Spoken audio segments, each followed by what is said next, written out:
let's see. See if I can get situated here. All right. I think we are live. All right, so I'm actually trying this on my new phone. Hopefully it'll actually come out on my new phone. So, wow, the quality looks really good. All right, what's up?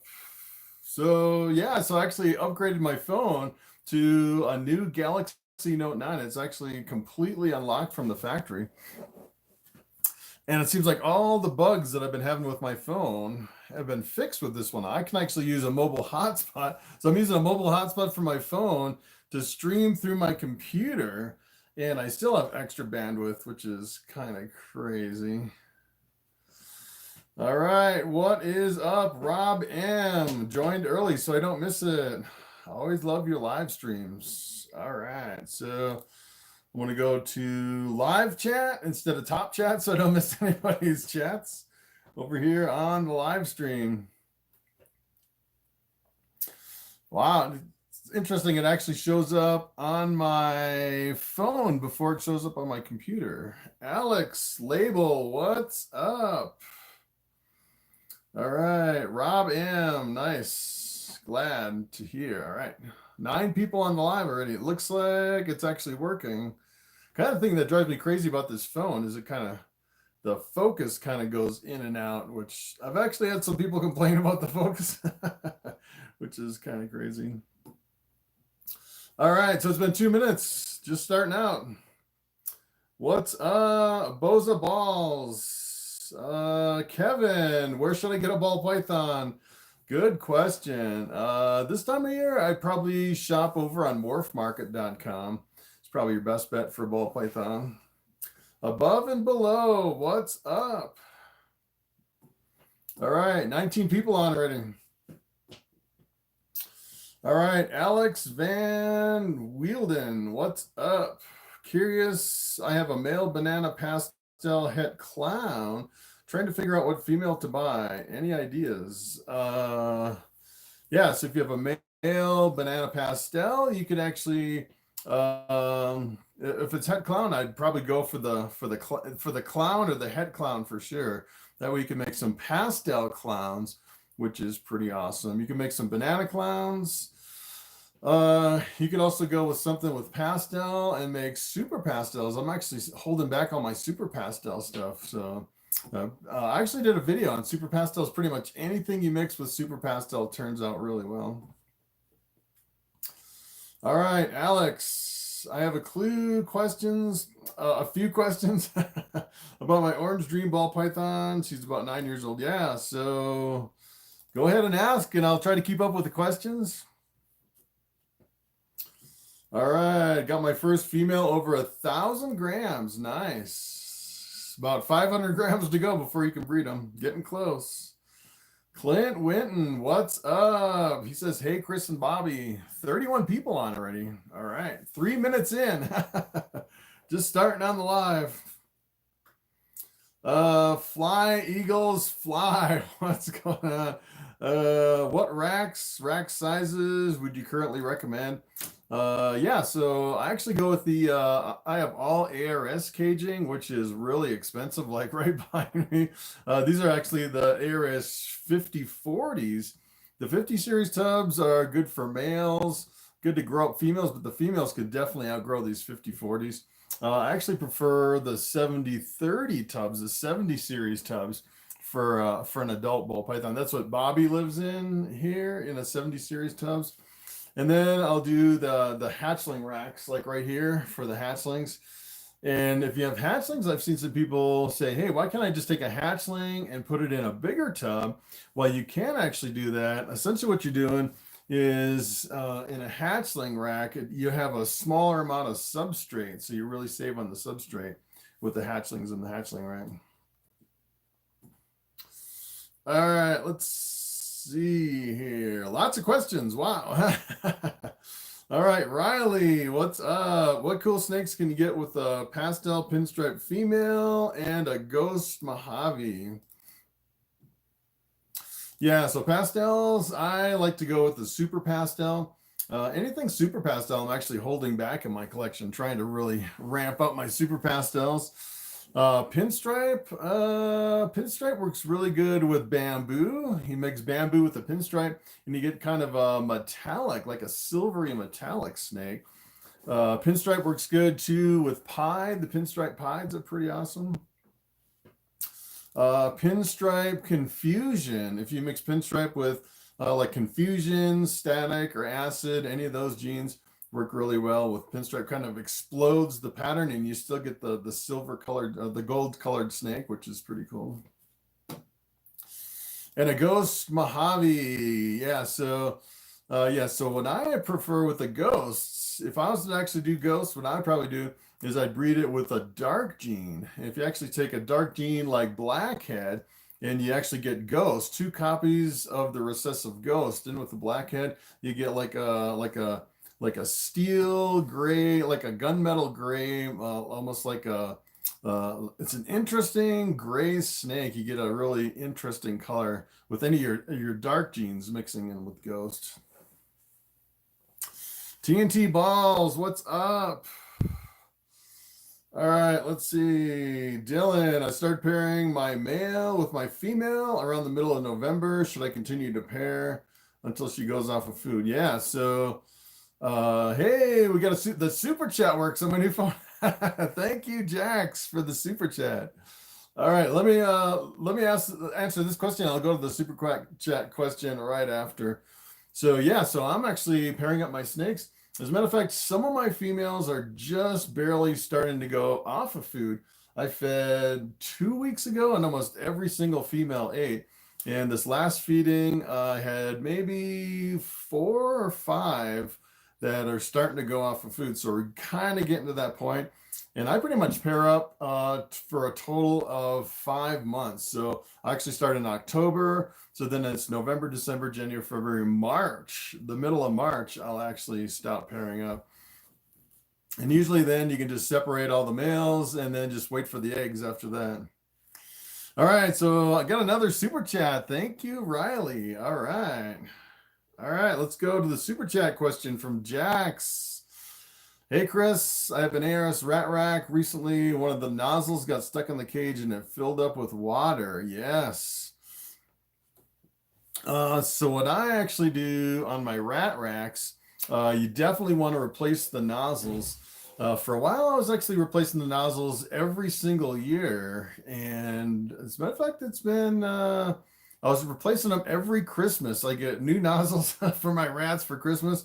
And it's been 2 years, and it's been, as a matter of fact, it's been, we passed Christmas, so it's probably due, for me, it's definitely time to replace the nozzles. But if you actually take a nozzle off and kind of look at it, it'll actually, you can see it kind of gets chewed down a little bit and gets worn from the rats kind of chewing on it.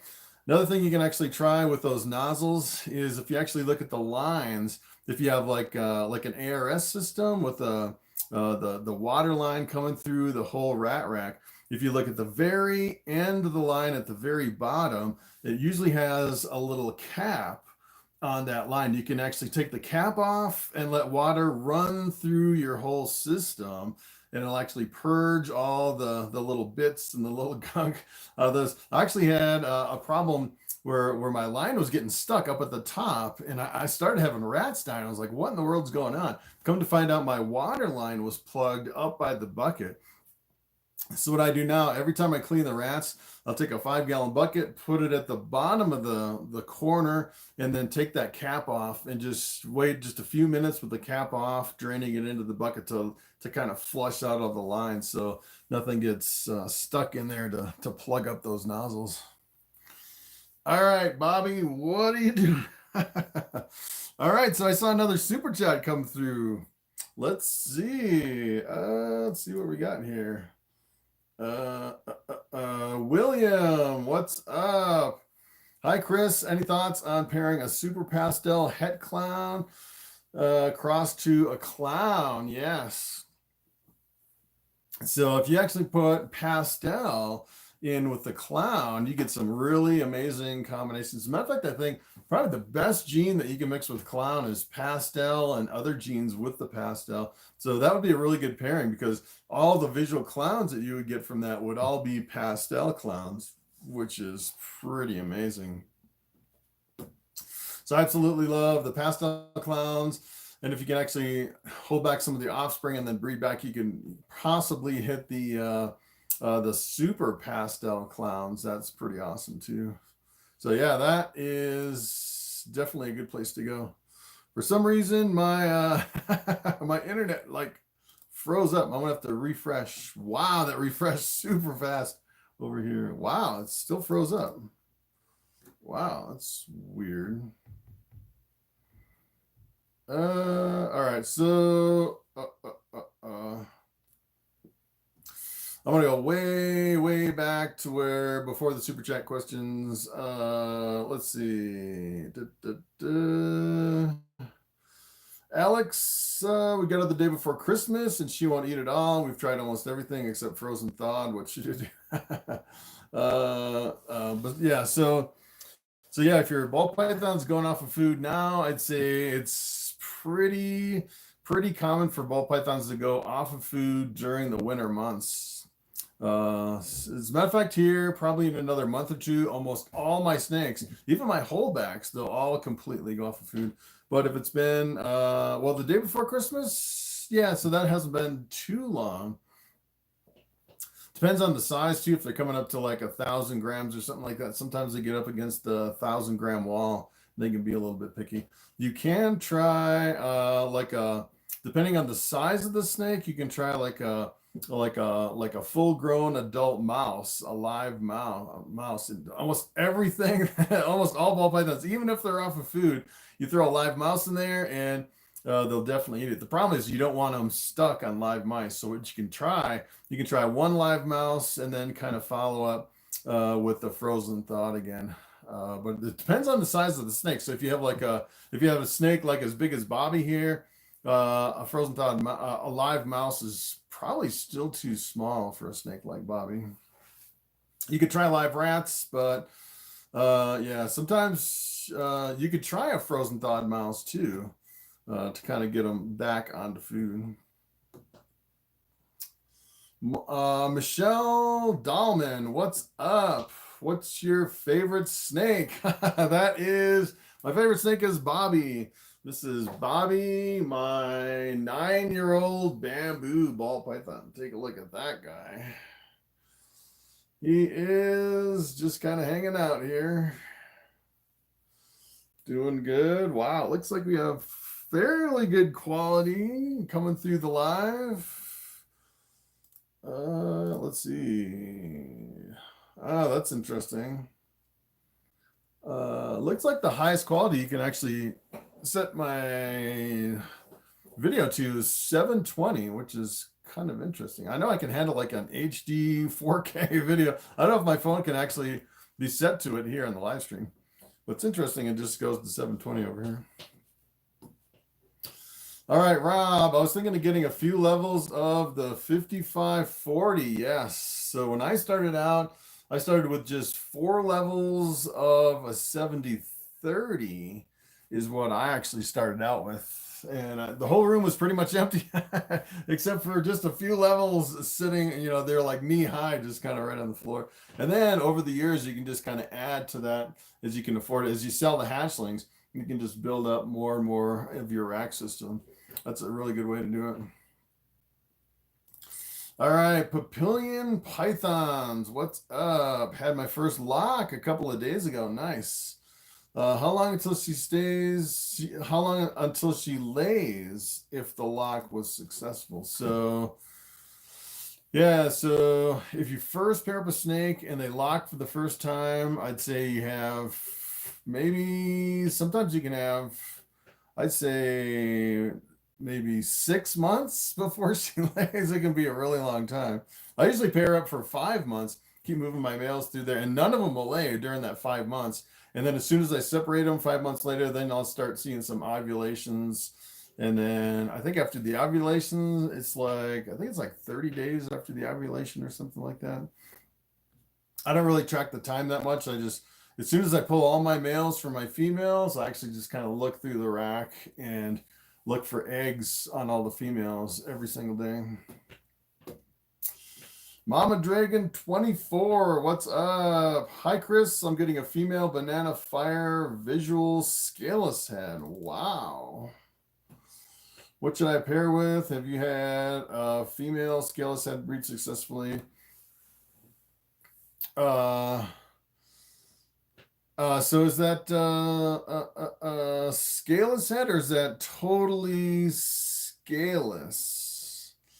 So if it's totally scaleless, I have yet to produce a totally scaleless ball python. As far as the female scaleless heads, if it just has one copy of the scaleless head, it'll definitely breed and lay eggs just like any other snake. I actually have 2 female lemon blast scaleless heads that I'm pretty sure they're both going to lay this year, which would be pretty awesome. Above and below, any problems with the hypo? No problems with the hypo. Hypo is there's no genetic defects. Kind of the cool thing with the hypo, which is the same thing as the ghost, kind of the interchangeable hypo and ghost.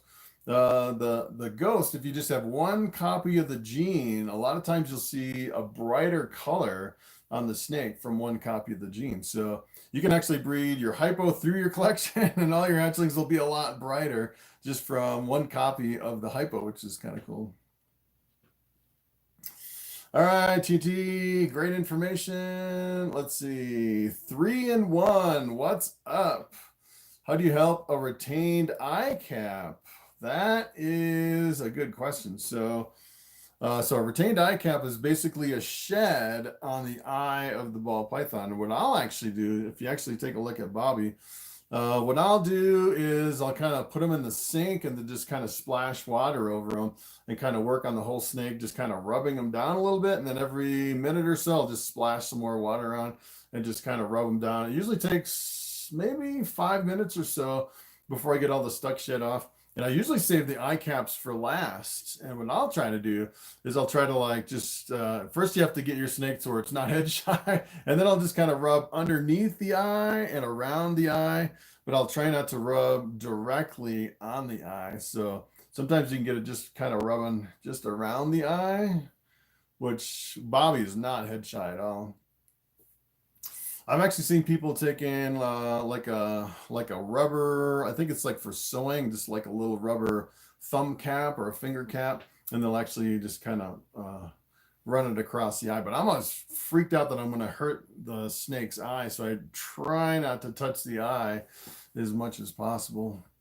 But sometimes they can be stuck. Sometimes it takes a couple times. Sometimes you won't get it, and you have to go back maybe the next day and try again. All right, Annie G, what's up? If you had a male pastel, 100% het clown, what would you breed it with? Desert Lemon Blast or a Killer Blast? So pastel, 100% het clown. What would you breed it with? A Desert Lemon Blast? So are you talking desert or are you talking desert ghost? Because the desert gene actually has a problem with fertility with the females. So if you're buying a desert, it's a complicated project. You probably mean desert ghost, which in that case, you'll actually breed a desert lemon ghost to that. You'll get 50% het clowns, 100% het desert ghost, because the desert ghost is actually a recessive gene. I would probably do another het clown, probably something with pastel, so you can make the pastels and super pastels with the clown. All right, King Cardano, what's up? Are you working with the cinnamon? No cinnamons. As a matter of fact, I saw some snakes here in my collection that I thought maybe had cinnamon that was kind of floating around, but I never proved out that cinnamon. I think it was just kind of I think it was something else. But as far as I know, I don't have any cinnamon. I don't have any black pastel. Black pastel and cinnamon are almost exactly the same. They're actually allelic to each other, so I don't have either one of those here in my collection. Invader Supreme, what's up? If I pair my pied male to my spider special girl, would it possibly make pies? No, you would actually have to have, if you pair something with a pied, you need at least het pied in the other snake to make a pied. So you need to breed a pied to a pied, or a het to a het, or a het to a pied. Without it being het pied, you couldn't make a visual.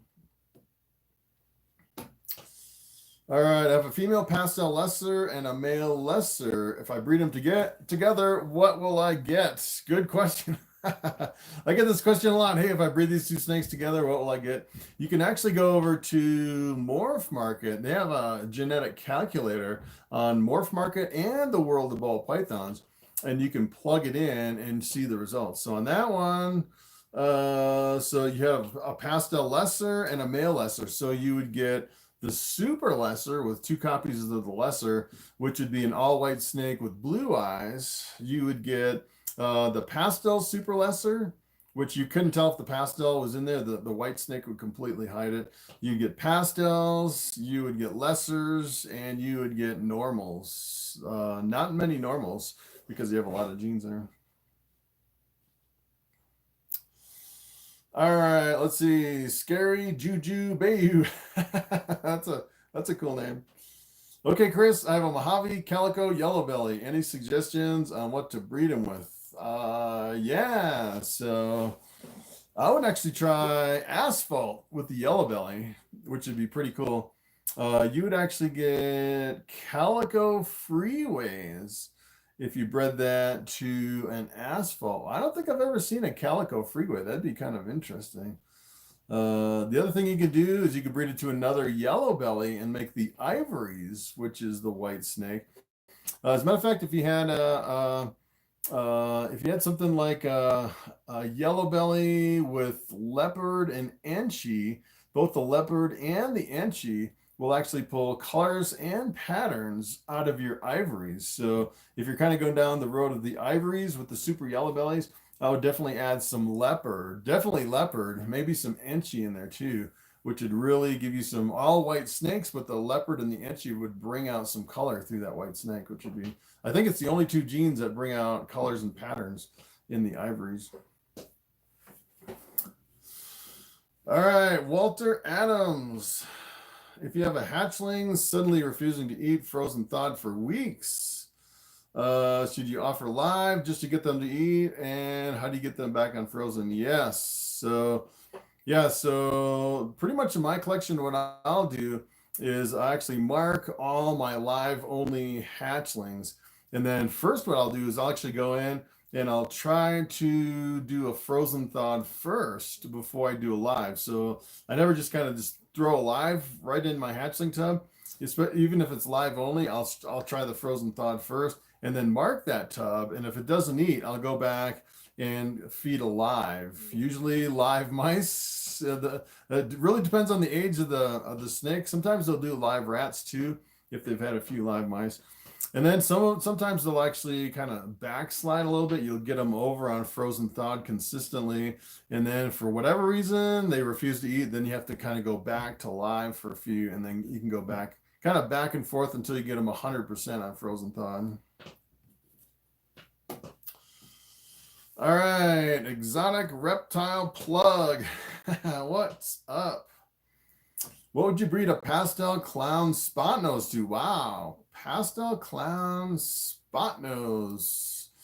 Yeah, so you could do leopard. If you added leopard to the pastel clown spot nose, you would actually get pastel Batmans, which are pretty awesome. So the Batman is actually the combination of the leopard, the clown, and the spot nose.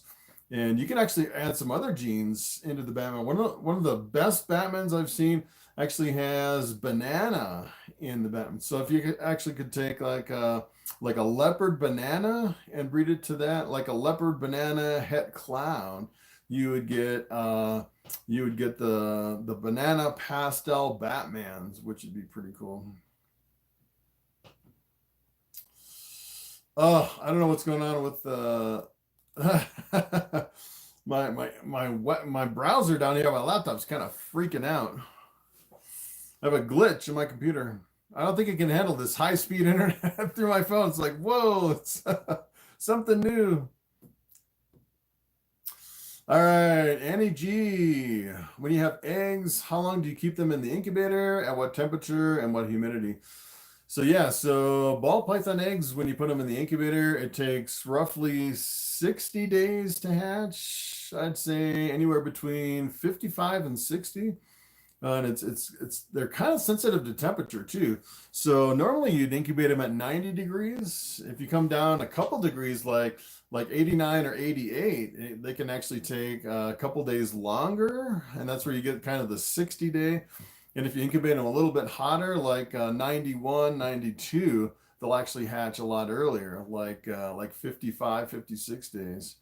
And the humidity is pretty much 100% humidity that you want to incubate them as high humidity as you possibly can.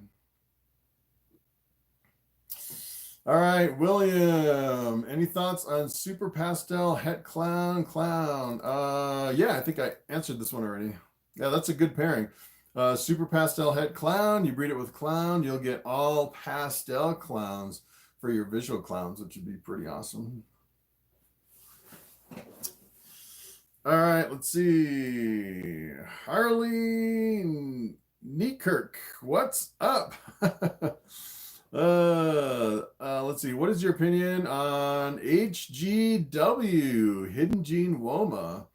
I have a male super vanilla pastel hidden gene Woma yellow belly. I'm thinking of pairing them to my super pastel. So, boy, it's been a long time since I even thought about the hidden gene Woma. I can't even remember. There's what is it with the hidden gene Woma? Yeah, there's a really popular combination.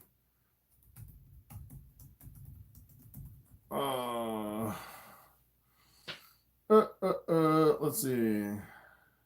I actually have a video on I have two videos, one the basics of the hidden gene Woma, and another one the comparison between the Woma and the hidden gene Woma. So I would definitely look at those two videos. It's been, yeah, since 2019 since I produced that. It's been a few years since I produced that. But actually in that video with the hidden gene Woma, I go through and show you all the different hidden gene Woma combinations that are really impressive. So I definitely go back and look at that one. And I can't remember all the really good stuff back from that video. All right, Shelly. Hi, do ball pythons go off a feed in winter? Yes, they definitely go off a feed in winter. Let's see. Well, I'd say, I don't know if it's necessarily winter. It just seems like during the colder months, during the breeding season, it seems like, oh, my ball pythons go off food. It's kind of weird. Even my grouts will go off of food.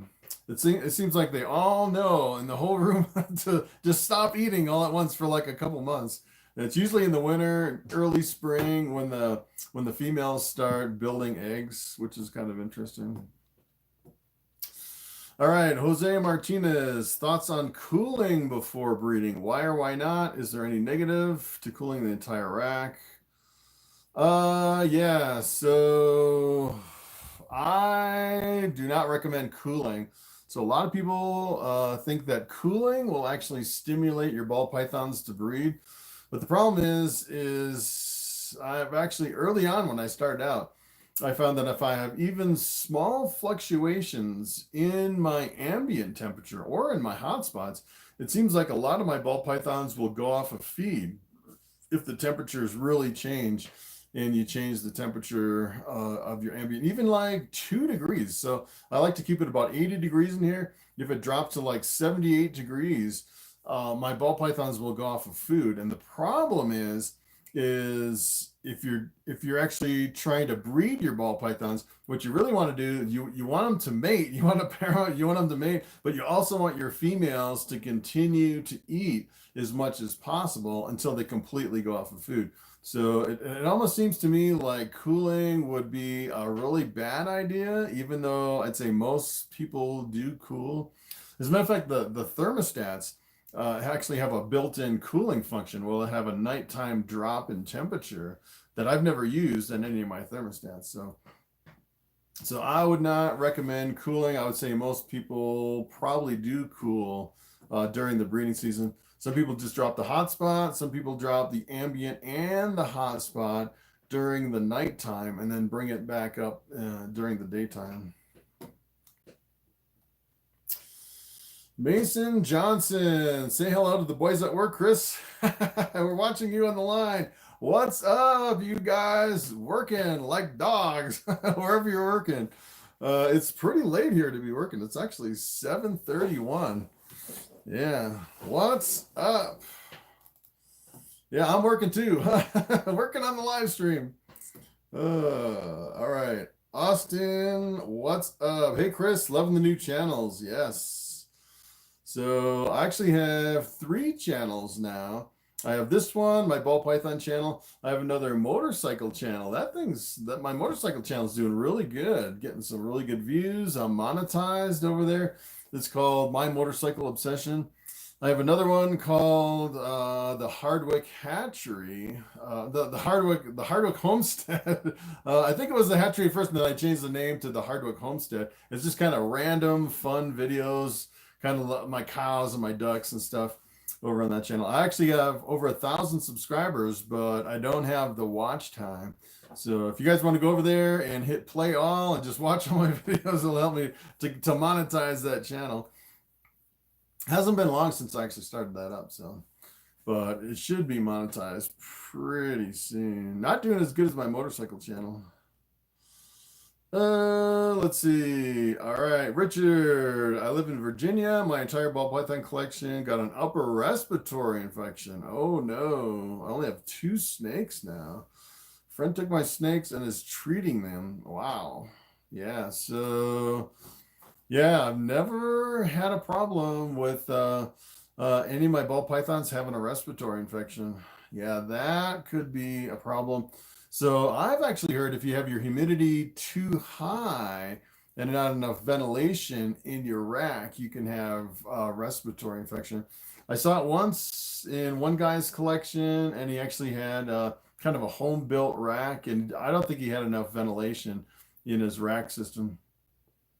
So these ARS racks actually have right on the, you actually can't see it, but it's right on top of the tub, right on the very front, like the metal panel that goes over the top front of the tub, and it has all these holes, and it's perforated for a lot of ventilation in those tubs. So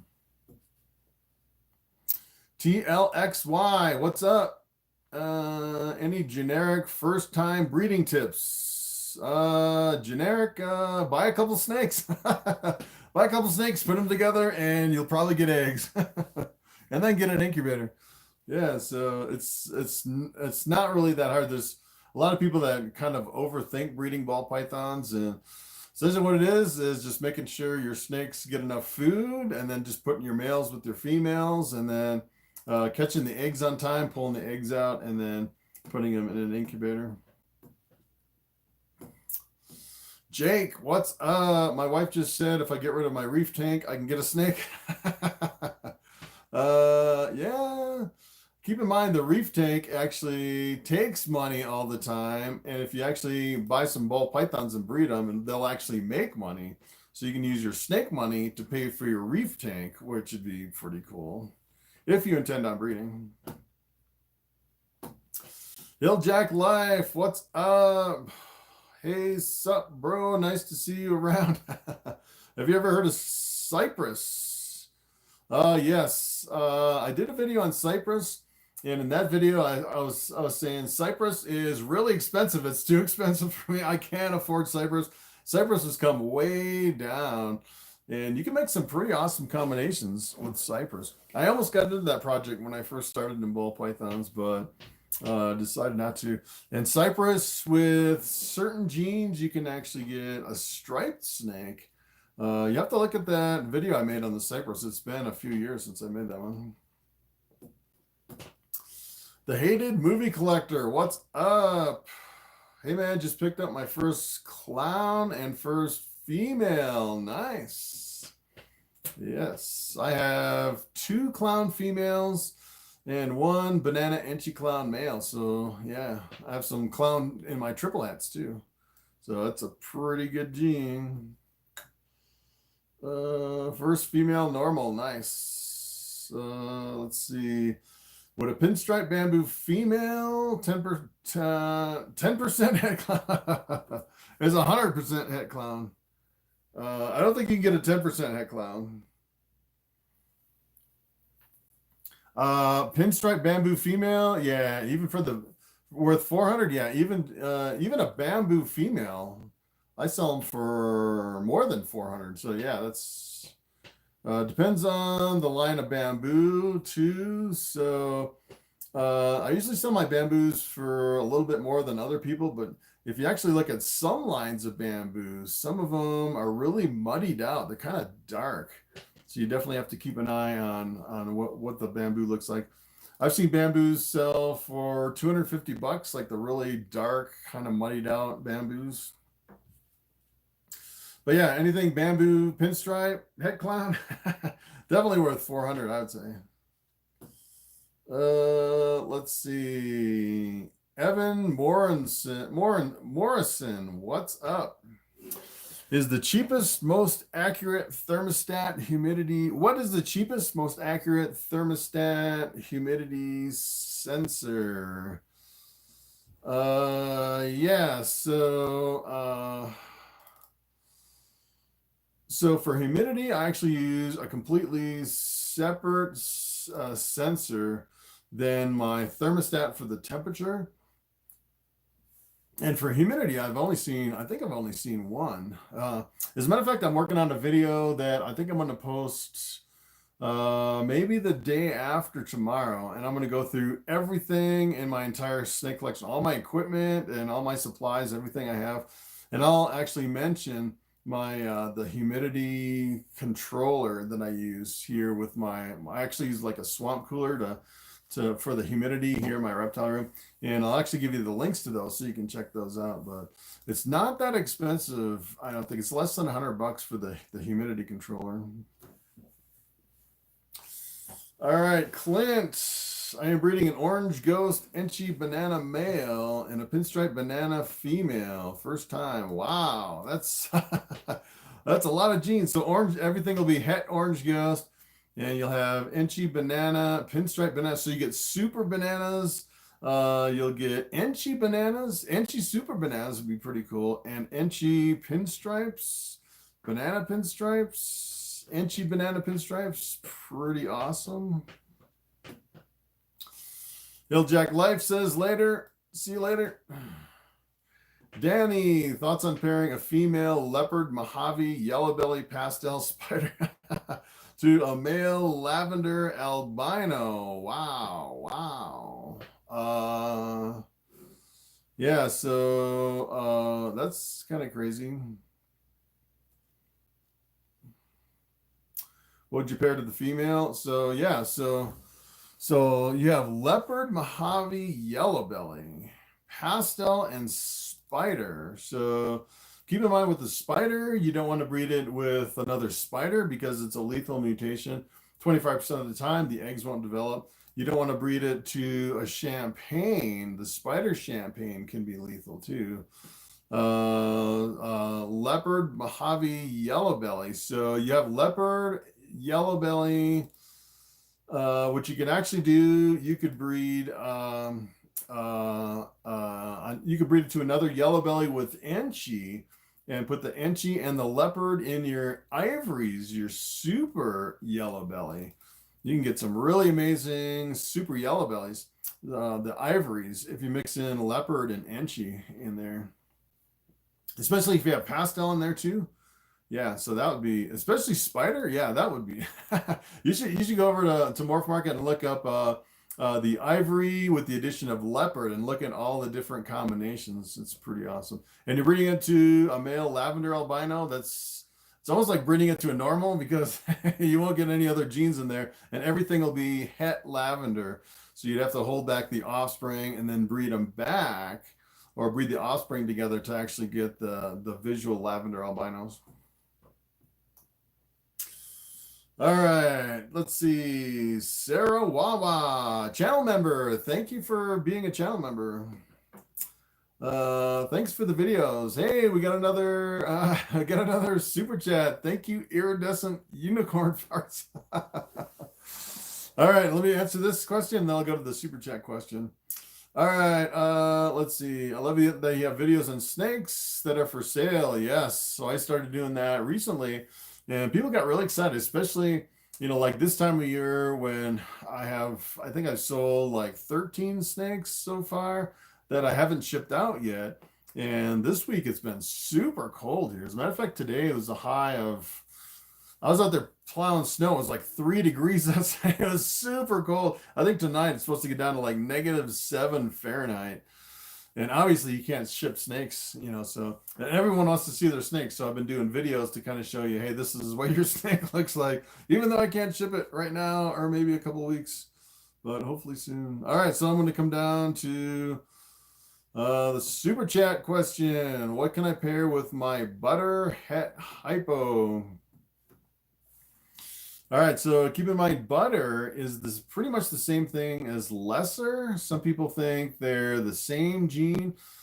I actually did a comparison between the butter and the lesser, and I actually found in some cases it seemed like some versions of the butter were a lot brighter than some versions of the lesser. The lessers seemed like they had some versions of lesser that were darker than any of the butters, but there's a lot of overlap between the butters and the lessers. So I'm starting to think they're pretty close, the butters and the lessers. They're both in the blue-eyed leucistic complex. So if you took your butter and you bred it with anything else in the blue-eyed leucistic, like bamboo or Russo, Mojave, Mystic, Mocha, Lesser, or another butter, any of those genes, you'd actually, 25% of the time, you'll end up with an all-white snake with blue eyes. And then for het hypo, so that's the same thing as het ghost. So you can actually breed it with either a visual ghost or another het ghost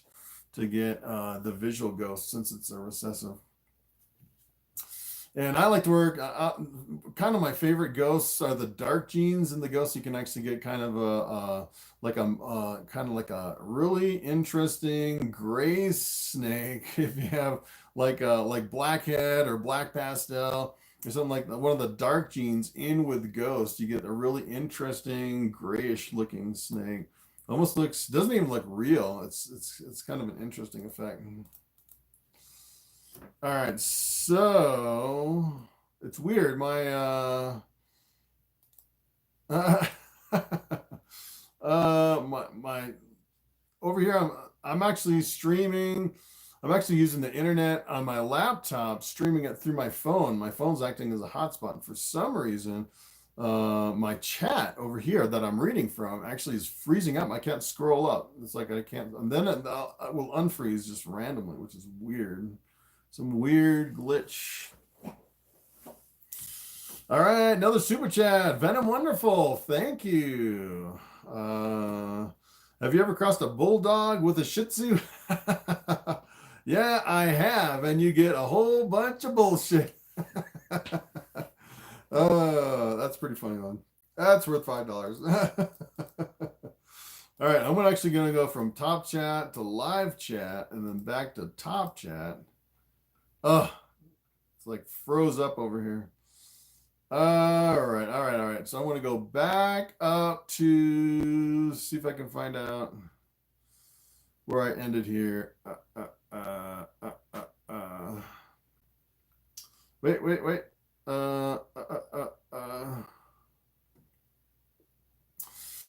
All right, let's see. I have ball pythons at 75% humidity. Is that too much? So I don't know what too much would be for ball python.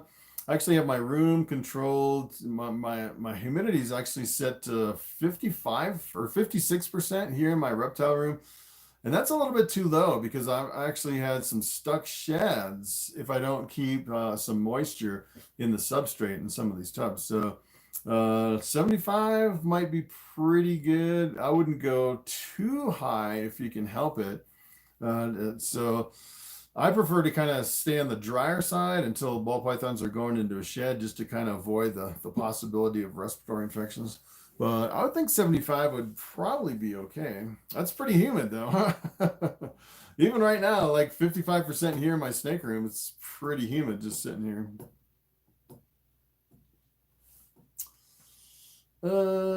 Let's see.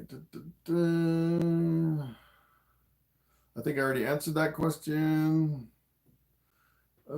Let's see. Gary Jackson. I have a few females currently coming in at 1,000 grams. What is a hypothetical goal to set for the growth on subadults if they don't miss a meal by next breeding season? Yeah, so it depends on the size of the rat and the frequency. So assuming they don't miss a meal, that's a big assumption right there. Most ball pythons will eventually miss a meal, especially if they're coming up on 1,000 grams. So I've had a lot of snakes, they'll eat consistently to about 1,000 grams. And then for some reason, they'll just take like a whole year off and they'll be really super picky for a whole year. And then for some reason, after another year, they'll be like, they'll just come back with a vengeance and just eat anything and just grow really super fast. So coming up to that 1,000 gram wall, I'd say you'd be pretty fortunate to have a snake that just blows right through the 1,000 gram wall, goes all the way up to like 1,500, 1,600 without missing meals or starting to go on a fast. But yeah, so 1,000 grams, within a year, you could probably get up to 1,500, 1,800 if it's consistently eating, I'd say.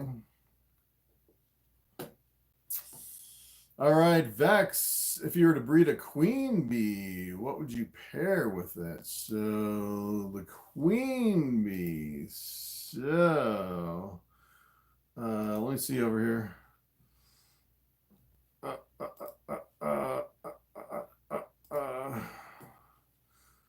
I was just gonna pull up let's see.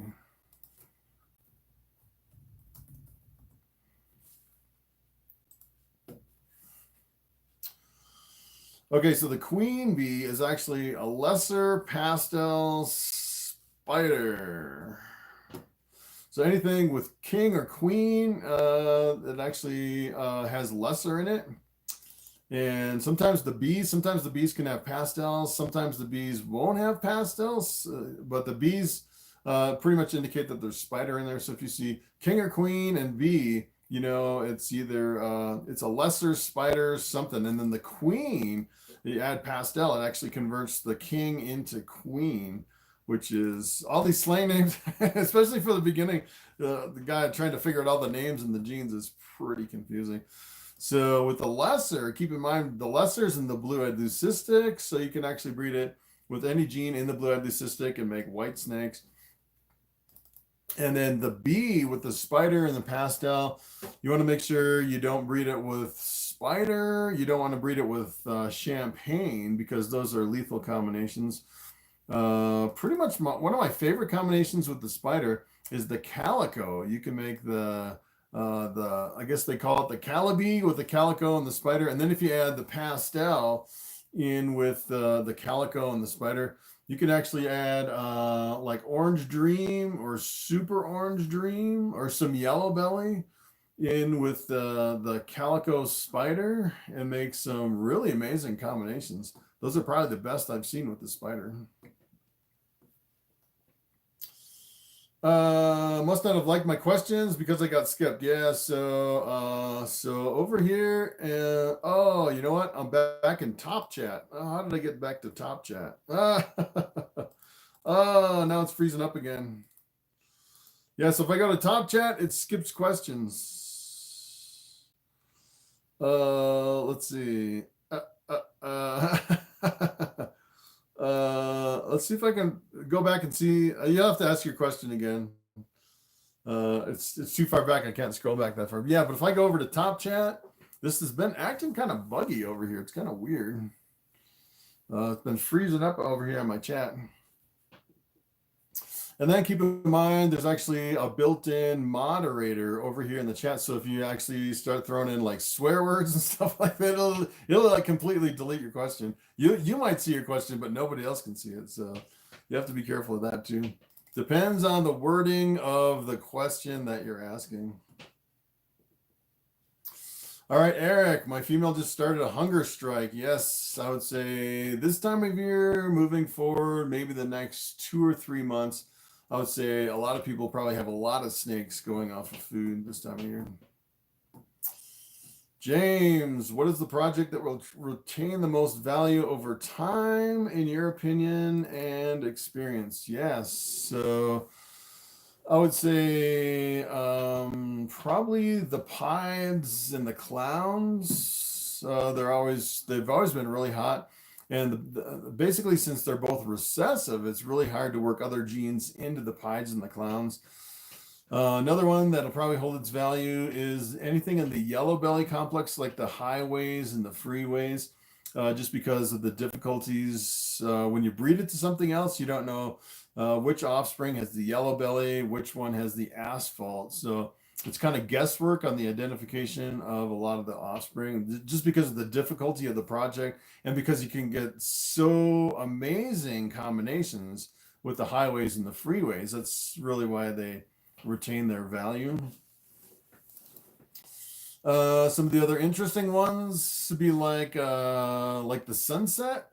The sunset's recessive. It's kind of interesting on that one because it's really visually dominant, kind of like the champagne, where it kind of completely covers a lot of the other genes. And I think because it's so visually dominant, a lot of people aren't really sold on the sunset. But it's kind of weird because, you know, if it was really awesome, everyone would jump into it, produce a whole bunch of sunsets, and the prices would drop like a rock. And because kind of the complexity of some of these, I think, is what really holds the value on some of them. So like the sunset was like a brand new gene, and it started out really high. And because a lot of people aren't really jumping into it, I think that's one of the reasons it's retained its popularity. I think the monsoon's going to be kind of like the sunset. It's coming out really expensive at first, and then I think it's going to really hold its value over time. But I would imagine, you know, 20 years down the road, it's the sunsets and the monsoons probably won't hold their value long term, like super long term, as well as some of the pieds and the clowns. And the desert ghost really holds its value too. It's kind of like the champagne. When I first started, champagnes were really expensive, and they slowly came down, and now champagnes are pretty low, which is pretty surprising. All right, thanks for answering my question. I'm trying to answer every single question. All right, King Cardano, what is the average sale price for a snake you produce and sell? Yeah, it's the snakes I produce, the prices are all over the place. So sometimes it can be $100, sometimes pretty much the max I've ever produced here in my collection is about $1,500 for a snake. I'd say it really depends on the market. So what I'll actually do is, say for example, I produce a bamboo. Well, bamboos I'd say are a little bit different because I have so many people asking me for bamboos, and it seems like my bamboo is a lot brighter than a lot of the other bamboos. So I kind of ask a premium for my bamboos, but other than my bamboos, everything else is pretty much market value. I go over to Morphmarket and kind of see what the prices are to kind of get a ballpark of what I should price them for. And sometimes it's kind of difficult because you make something that's like a world's first and you never really know what to price it at. or sometimes, you know, quite a few times I'll make something and nobody has one for sale over on Morphmarket, and you can kind of see some of the stuff that's sold in previous years. So sometimes it's kind of hard to price them. All right, Motion Diaries, what's up? What would you breed with a queen bee het clown? Yes, so queen bee has the lesser, the pastel, the spider, het clown. You can breed it with a clown. Anything het clown, I would definitely go for anything clown sells really well, you know, as far as the prices, and people are kind of, a lot of people kind of get, you know, kind of in a buying frenzy when it comes to clowns, I'd say. So anything het clown or visual clown. A queen bee has the lesser in it, so you can produce a blue-eyed leucistic. If you breed it with something like a Russo, Mocha, Mojave, Mystic, Phantom, Bamboo, all those genes, the lesser, they're all in the blue-eyed leucistic. Mean Green, you're awesome. Thank you. Josh, Bobby, how long should I keep a male and female together before I give up on her getting gravid? I'm a new breeder pairing a pied with a banana yellow belly pied. Yeah, so what I do is I'll take the male, put it in with the female for anywhere from like 3 to 5 days, I'd say on average. And you really only have to pair them up like once a month, and just pair them up. If you just have just 2 snakes, I would pair them up probably every 3 weeks for just a few days. And I would keep doing that, kind of just pair up your snake for a few days and then separate them, and then do that for probably 5 months is what I usually do, pairing up my males and my females. And then after 5 months, you just completely separate them for the season.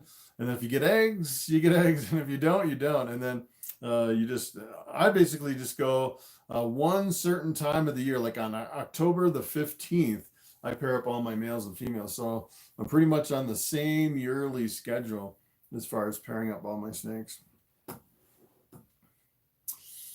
All right, let's see. Reptiler Ball Pythons, what's up? In your opinion, what has been the best bamboo combo you have produced or seen?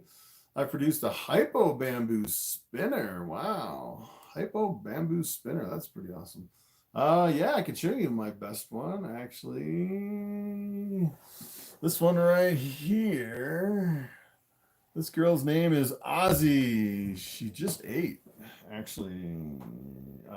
Day before yesterday. I should be able to hold her. Okay. This is a problem. She's getting big. Look at how big she is. Look at her. She is beautiful. This is actually, that's a bamboo combo, if you can believe it. Look at how bright the yellow is on top.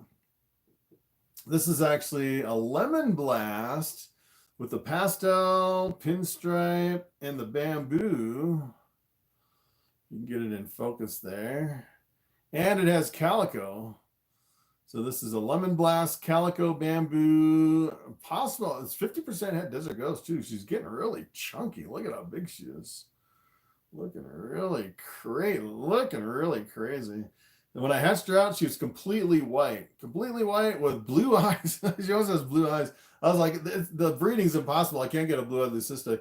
And then as she started aging a little bit, this kind of just barely started coming in with a little bit of pattern and color.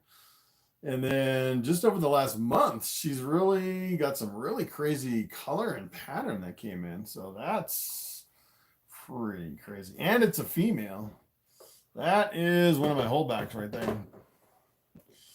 Yeah, I was really confused when she hatched out and she was completely white. All right. Josh, Bobby, thanks. Love your stuff. Let's see. Yes. Clown. Yes.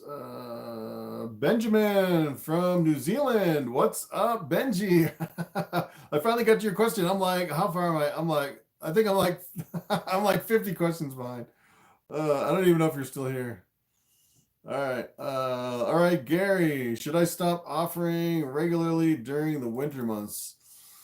I would say it really depends on your snakes. So if I get to the point where my females go off of food and they're obviously getting gravid, getting bigger and bigger and bigger, and they're starting to build the eggs and they go off of food completely and they've been off of food for like 3 or 4 weeks, I'll just completely stop offering them food because I know they're going to lay.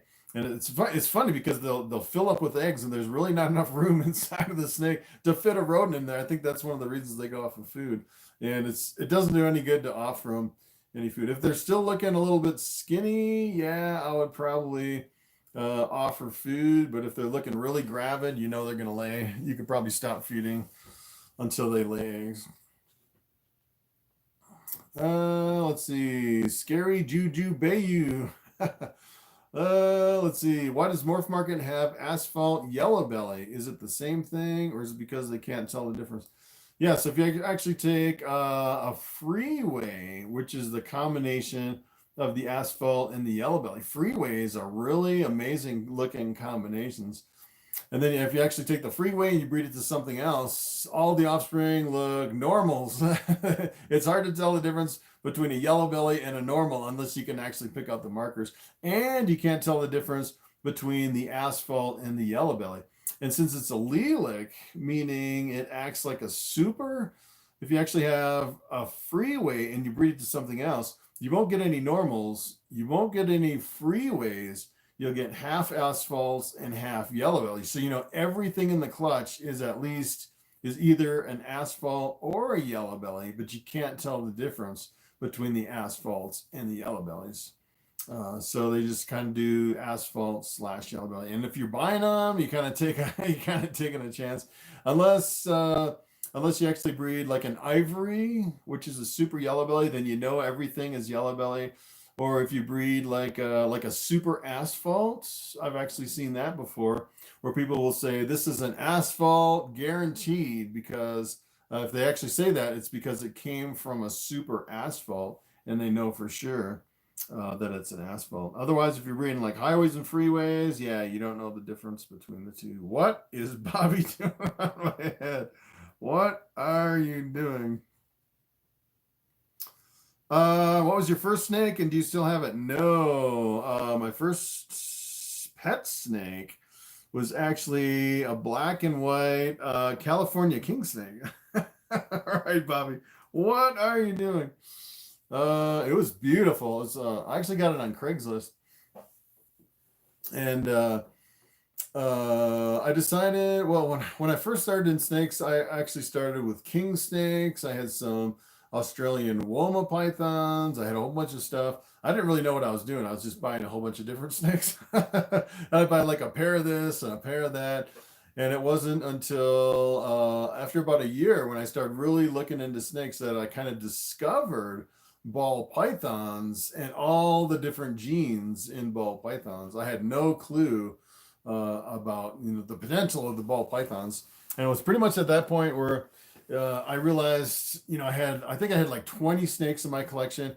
And at that point I realized, all right, I can't breed my womas with my king snakes. I can't breed my California king snakes with my Arizona mountain king snakes. And I had all these pairs that basically all I could do was breed the pair of snakes together. And then I decided I was going to get rid of all my snakes and get all ball pythons in my entire collection. And that way I can actually take any snake in my collection and breed it to any other snake. And it really opened up the possibilities as far as breeding my snakes. So I unloaded pretty much all the original snakes. It was kind of hard because they're, my first ones and they're kind of like pets too. So, but that's kind of how I started. Benjamin, finally found your main channel. Yes, this is my main channel. Mr. 25 channels. I can count how many channels I have. I have 1, 2, 3, 4, 5, 6, 7, 8, 9, 10, 11, 12, 13, 14, 15, 16, 17, 18, 19, 20, 21, 22, 23. I have 24 channels on YouTube. Pretty much, I only have like 3 channels though. that I really focus on. I have this channel for ball pythons. I have my motorcycle channel where I do ride and reviews of new motorcycles, and then I have my my homestead channel where I do like my snakes or my chickens, my ducks, and my cows. And as a matter of fact, if you actually look at this channel and you kind of look at my most popular videos on this channel, you actually see it's like my duck videos, which are the most popular on my snake channel, which is kind of ironic. I actually took all that content and moved it to a separate channel. So you're not like, you know, kind of binge watching the ball pythons and then all of a sudden this cow video pops up unexpectedly and kind of throws you off. So I kind of separated it into different channels. I think it's a little more streamlined. Let's see. DEA Exotics, what's up? Mason Johnson, restaurant life runs late. Oh, you're watching from the restaurant, working at the restaurant. Nice. Brian Gundy, what's going on? Brian, if you're still here, you need to post a video. I've been patiently waiting for a new video. Just even a 2-minute video. Let's see. How long is too long to pair up a male and a female before I give up on her becoming gravid? I would say 5 months. I would cycle your males through your females about 5 months. And then after that, I would completely separate them. Because essentially what happens when you start pairing your males and females, most of the time, both of them will completely go off of food. And you get to the end of the season where your females and your males will be off of food completely. Most of them. And what you want to do is you want to separate them and start feeding them and getting them conditioned for the following year. So most people say for your females, you want to get at least 5 good-sized rodents in your females before you start pairing them up. And sometimes it's really close too. So if you start pairing up your snakes and then your female lays eggs, it's kind of like a rush between the time they lay eggs by the time the beginning of the next season starts. So if they lay really late, then you only have like not very much time to get like 5 rodents into that female before you can start pairing them up again. All right, iridescent unicorn farts. I want to pick up my first 2 snakes on Saturday. Nice. My first 2 ball pythons were a pair of pieds I got from Tinley Park. I got a male pied and a female pied. I actually sold my male pied and upgraded with some other male pieds that have other genes in them. But yeah, that was my first 2 ball pythons. Larry Freeman, when are you supposed to weigh your snakes and how often? Yeah, so when I weigh my snakes, I usually don't weigh them that often. When I'm getting ready to go into the breeding season, I'll actually weigh my grow outs to see if my females are getting close to the 1,500 gram mark, so I can figure out if I want to pair them up or not. I'd say probably about 1,400 grams is the lowest, absolute lowest you want to go for your females before you pair them up. Your males, like if I'm growing out a male, I want them at least 500 grams. So you want to weigh those. My grow-up males, I've actually been waiting 2 years before I'll pair them up. So I find a lot of my first year males, even if they're over 500 grams, they're not very good at breeding the females. The other time I'd weigh is hatchlings. When I'm selling hatchlings, it seems like, you know, I'll put like, 15 snakes over on Morphmarket, and then every single person will ask, how much does that snake weigh? So I just started weighing my snakes, putting the weight over on Morphmarket just to keep people from asking. But other than that, I really don't weigh my snakes that often. I won't use my scale for 6 months out of the year, until mostly for my hatchlings I use my scale. Let's see. Welcome to the grow tent. What's up?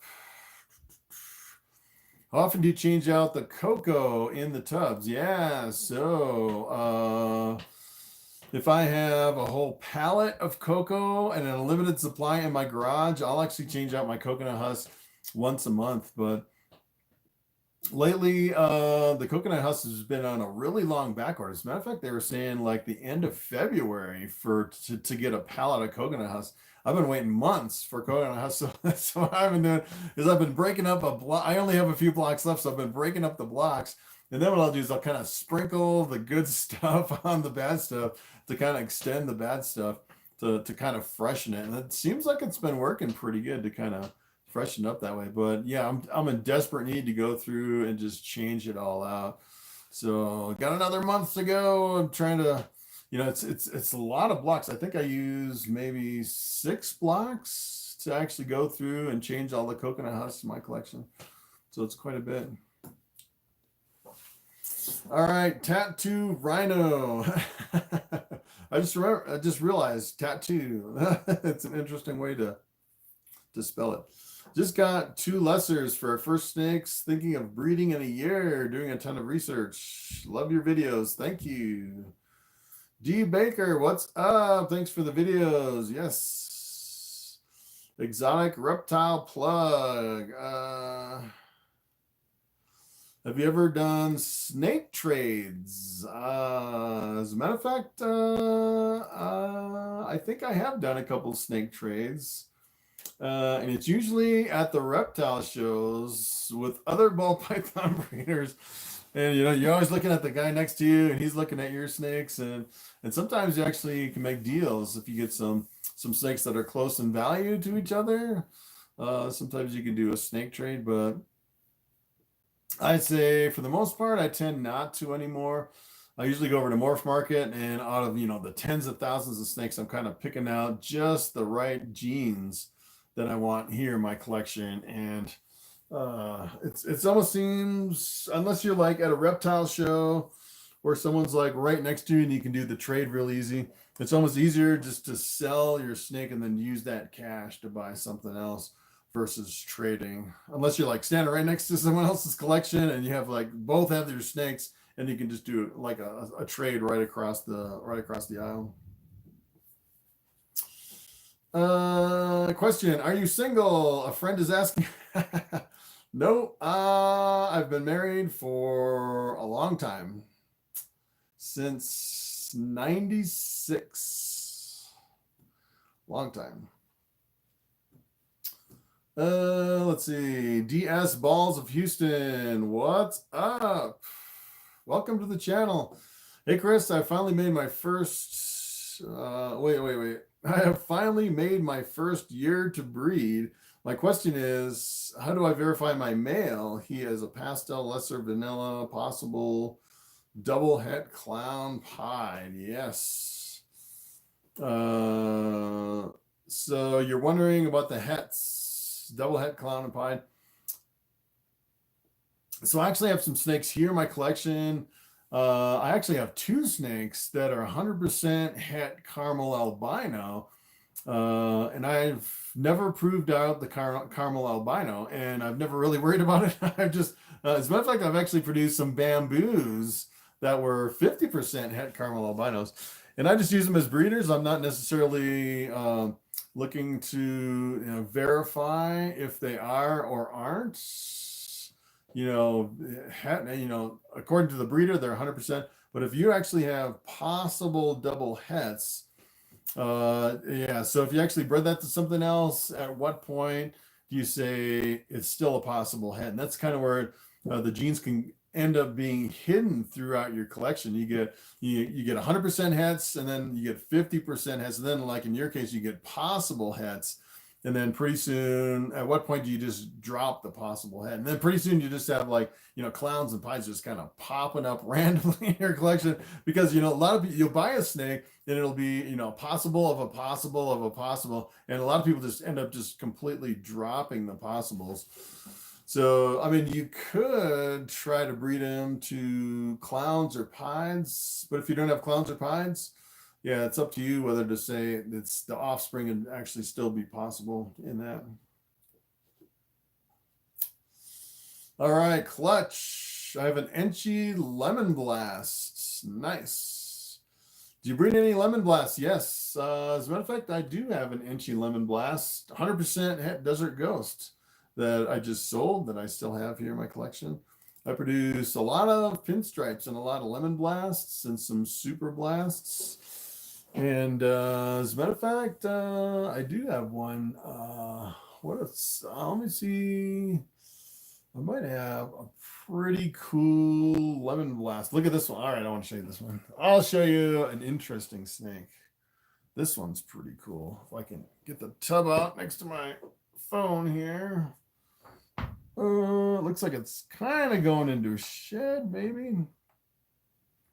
Take a look at this one. This is Lemon Blast with Calico. Look what Calico does to the lemon blast. This is the first one I ever produced. I'm actually holding this one back. This is, well, it's possible a het desert ghost, and it's a female. So the only reason I held this back is it's just a simple lemon blast with calico. So it's not really that fancy, but I just thought the color and the pattern was, look at how bright that is. It's like super bright. It's a pretty wild looking snake. This girl's name is Slim, even though she's been pounding the rats. She's been doing really good. Yeah, it's probably one of my best lemon blasts right there with the calico. All right, let's see. Let's see. Exotic reptile plug. I seen a spide in my local reptile store for the first time. I thought those were a lethal combination. No, so you can actually have that's a spider and a pied. You can mix a spider and pied. I actually had a spider pied here in my collection for a while. It's matter of fact, that was the that was the snake that gave me the worst snake bite. It was one of the biggest snakes in my collection. He was probably as big as Bobby here. And he had a little bit of a head wobble. Couldn't really, it was not really a wobble. It was more like a stargazing. And he couldn't hit the rat very good when I fed him the rat. And he actually latched onto me right between my thumb and my first finger, right in the web of my hand. And then he wrapped his whole body around my arm. Oh, that was the worst bite ever. I was like bleeding all over the place. Couldn't get that snake off me. But yeah, you can actually make a spider pied. If you actually work spider into the pied and it's a completely white snake, they call that a white wedding, kind of the slang name for the all white spider pied. I actually had one of those too. Recently sold it. So I got to the point where when I first started in Boll Pythons, I was just buying snakes like crazy. Didn't know anything about genes or anything. And I ended up, I think I had like 8 snakes with spider in it. And then I kind of went back to my original problem where kind of like, you know, when I had snakes that weren't ball pythons, I got to the point where, all right, I can't breed this snake to this snake because I'm breeding 2 spiders together. And I had 8 snakes that I couldn't breed together because they all had spider in it. And I decided, all right, I'm getting rid of all my spiders except one, which is my pastel spider desert ghosts, which is a really beautiful snake. But yeah, I sold pretty much everything with spider, including my white wedding and my spider pied and all that. So that's what happened to those snakes. All right, Darren. Hi, I really want to start breeding pieds. What females should I begin with? Yes. Female pieds. Yeah. So the sky's the limit. Yeah. So yeah, it really depends on personal preference as far as you could do visual pieds. If you do visual pieds, you could, a lot of times the visual pieds will cost you a lot more. If you want to add more genes into like a het pied, sometimes you can get more bang for your buck if you get like a, 3 or 4 gene snake with het pied in there too. You can get that a lot cheaper than, for example, the 4 genes with a visual pied. It'd be a lot more expensive. So I'd probably do like 1 visual pied and then do like a male het with a whole bunch of other genes. And you just have to kind of look at all the different pied combinations as far as what you want to work with the pieds. You could actually go over to Morphmarket, look at pieds and then sort by the highest price and see what's really awesome as far as the really high-end pieds over there. That's what I would do. Zachary Pape, what's up? Do you need any type of business license to sell ball pythons? No, you don't need any license so far. Hopefully they don't change it to where you need, they always come out with the ridiculous bills. Most of them get shot down, thank goodness. But yeah, you don't need any kind of a license or anything to breed ball pythons. Thanks for all the videos you post. Thanks, Emilio. Yes. I'm up to over 1,200 videos on this channel, which is kind of crazy. All right, Todd, what's up? My snake is striking food, but not fully taking it. What can I do? All my snakes eat frozen thawed. Yeah, so, yes. I actually have some hatchlings that are pretty much live only. And they do the same thing. They strike at it, but they don't eat it. But they'll only take live. And for some reason, I can't get them switched over. Sometimes what you can actually try is you can feed them live, and then like maybe an hour after you feed the live, after they eat it and completely consume it, you can go in with a frozen thawed. And sometimes they're like in a feeding frenzy right after they eat alive, and you can go in and kind of trick them with a frozen thawed. Another thing you can kind of do with a snake like that is you can handle them a lot more. I think sometimes the snakes are just kind of afraid, and they kind of snap at the rodent. Sometimes they'll actually snap at the rodent because the rodent could be too big for the snake. So if you have like a really huge rodent that's way too big for the snake, and you try to feed the snake, a lot of times what they'll actually do is they won't actually recognize it as a food source, and they'll just kind of strike at it in defense. So maybe try something a little bit smaller. If you're doing, you don't want to go too small either. So if it's too small, maybe it's too small, they still don't recognize it as food. If you're doing rats, you could probably try like a frozen thawed mouse. A lot of times they'll eat mice better than they'll eat rats. All right, serendipity, snakes and snitches. What's up? Gary Jackson, what would you breed to a red axanthic? Currently have an HRA project, hoping to produce my first red axanthic. Don't know what I should go after. Yes, so I actually do have a whole video on het red axanthic. I think I have one on red axanthic too. I'll show you a whole bunch of different combinations. I haven't even thought about het reds in a long time. I can't think off the top of my head. Oh, I was just thinking of one the other day. Oh, what was that one called? There was one with a het red. I was just looking at it the other day. The Onyx, Onyx. I actually did a video on that one. That's with the het red axanthic. Het red axanthic, and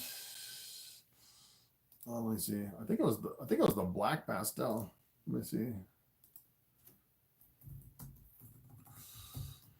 There's so many abbreviations, and it's like I do a whole video on it and then I completely forget. Yes, het red axanthic and black pastel. If you like the look of the Onyx, you can actually work some other genes in with those and make some interesting Onyx combinations with the het red. I think that was my favorite with the het red. So keep in mind, the het red axanthic is almost like, it almost looks like an axanthic, except it's a codominant gene instead of recessive. So technically, it's not really in there with the other axanthics, and it wouldn't be compatible with like your VPIs or TSK axanthics. Let's see, Emilio, I have a killer bee with a bad wobble. I'm breeding it with a banana. Do you think the wobble will pass on? Yeah, so if you have a spider with a wobble and you're breeding it, I'd say most people would frown on that. But I've actually seen quite a few people where they'll actually breed a spider with a wobble to something else, and the offspring won't have a wobble. So they don't really know what's going on with the spider. And from what I understand, it's not genetic, where you can actually take a really bad wobble snake with a really bad head wobble from the spider, breed it to something else, and it won't transfer to the offspring. So I think a lot of people don't really know what's going on, and it's kind of unpredictable. Some people say the wobble will be it'll actually get worse as the snake gets older too. So sometimes you'll actually buy a hatchling without a wobble, and as the spider combination actually gets older and older, it'll slowly develop that wobble. I'd say most people with a snake with a wobble would say it's pet quality and don't breed it. I'd say that's probably the general consensus as far as the reptile community goes. But I've actually seen people breeding snakes with wobbles, although I'd say probably 9 out of 10 people would be against it.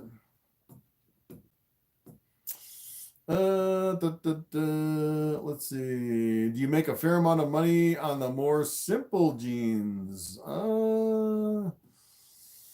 Yeah, so obviously the more genes, the more rare the genes, the more expensive the genes, obviously the more money you make.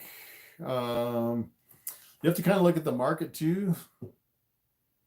I kind of have a wide variety of really inexpensive snakes all the way to fairly expensive, about $1,500 snakes. So it kind of randomly goes in and out.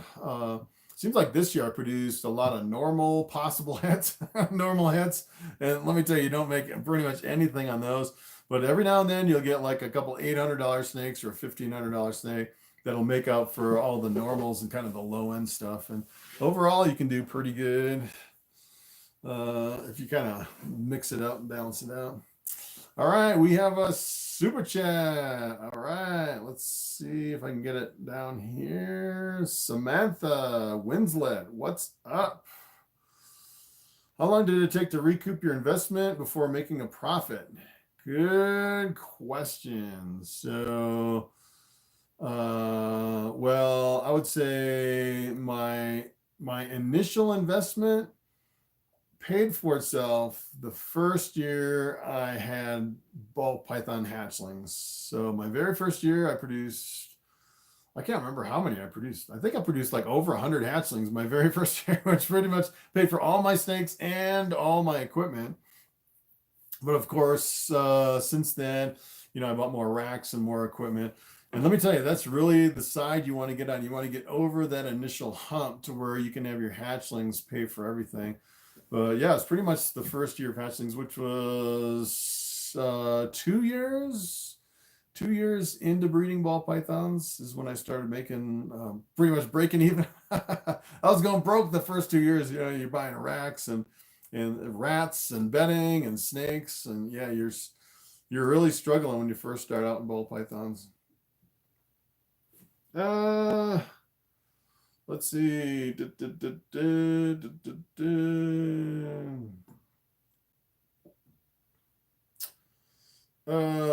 me see where I was.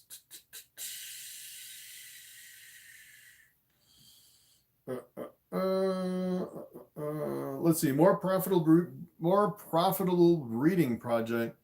Desert Ghost or Super Scaleless Head. So yeah, the Scaleless Head. So it was interesting with the Scaleless Heads is because when they first came out, everybody got into the Scaleless Heads, and the price went from like $45,000 for a Scaleless head all the way down to like $150. It really just tanked over the course of like 5 years because everybody jumped into the project. And then everybody kind of bailed on it because everything got so cheap, and they started working with other things. And the Scaleless heads have kind of rebounded where there's not that many people working with it, and they're kind of making a comeback. And I've actually seen quite a few of the completely scaleless ball pythons, and they're selling for pretty good money, like thousands of dollars for the completely scaleless. So I think it's going to end up being kind of a niche market to where everybody is not going to jump back into the scaleless heads because the price is going up. So I think it's going to be a pretty good long-term investment.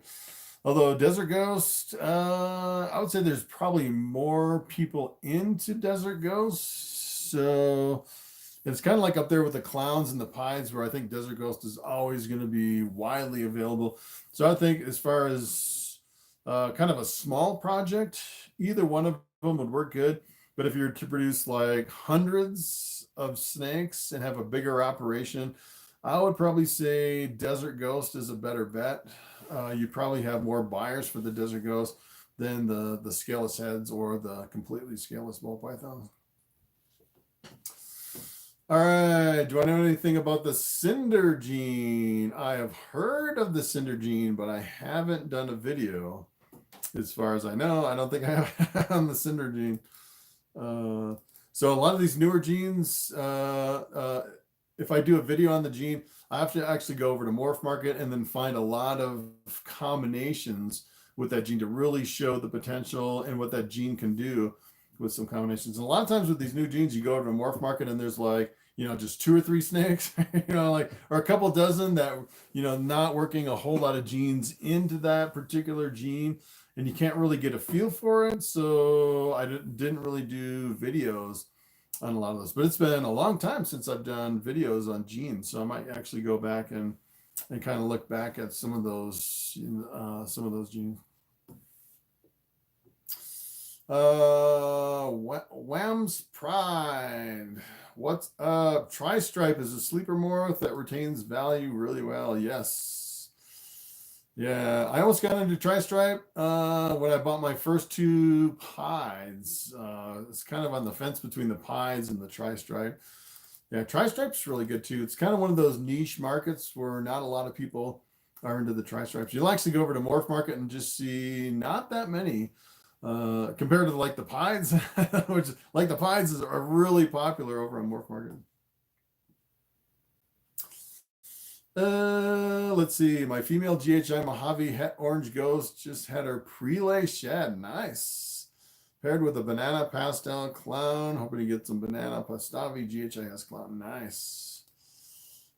Congratulations. Yeah, sometimes those prelay sheds can kind of trick you too, because when I first started, I was like, that's the prelay shed. And then, a month later, they'll shed again. And then a month later, they're shed again. It's like, all right, which one is the prelay shed? But they can kind of, especially if you have a female that's really big and fat, sometimes they can kind of trick you. The best way to know if it's a prelay is to get an ultrasound and look at the follicle size. And if the follicles are like off the screen on the ultrasound, they're really huge, like immature eggs inside the ball python, then you can pretty much be sure that it's the prelay shed. Wow, we've been going for an hour and a half. Wow.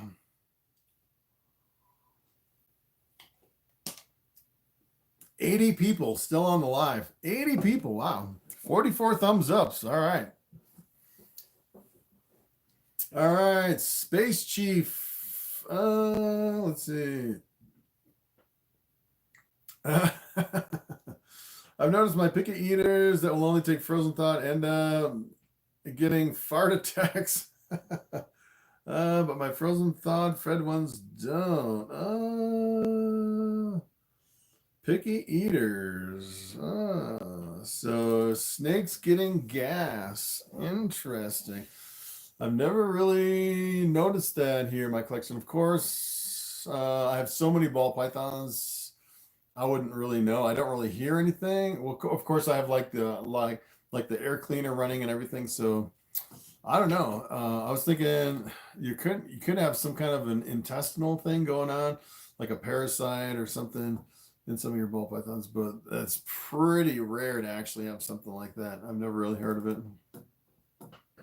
I think it's just a coincidence.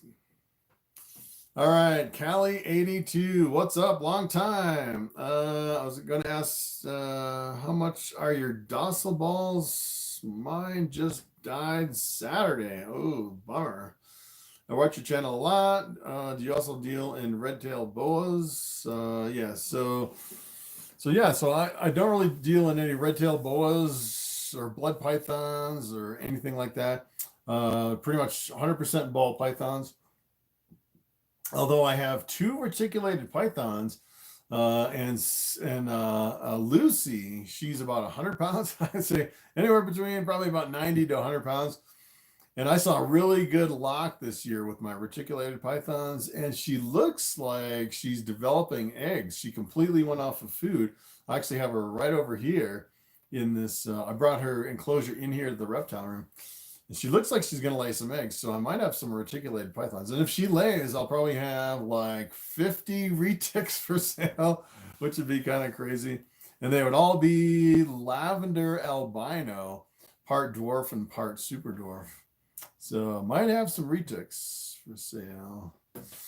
All right, Gray Family Snakes. Thank you for being a channel member. Any dinkers?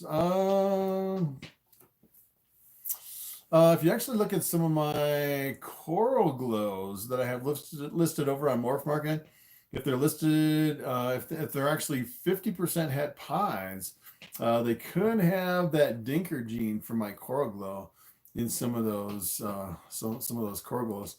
And you'll actually notice on some of them, I have this kind of a hidden gene kind of floating around in my coral glows, and I think it reduces the number of spots on those coral glows. So you can actually look at the ones that have a reduced spot. I think it kind of darkens the background on some of them too. So if you're interested in kind of playing around with that, I've been trying to isolate it, trying to figure out what that gene is kind of floating around, but I haven't had any luck yet.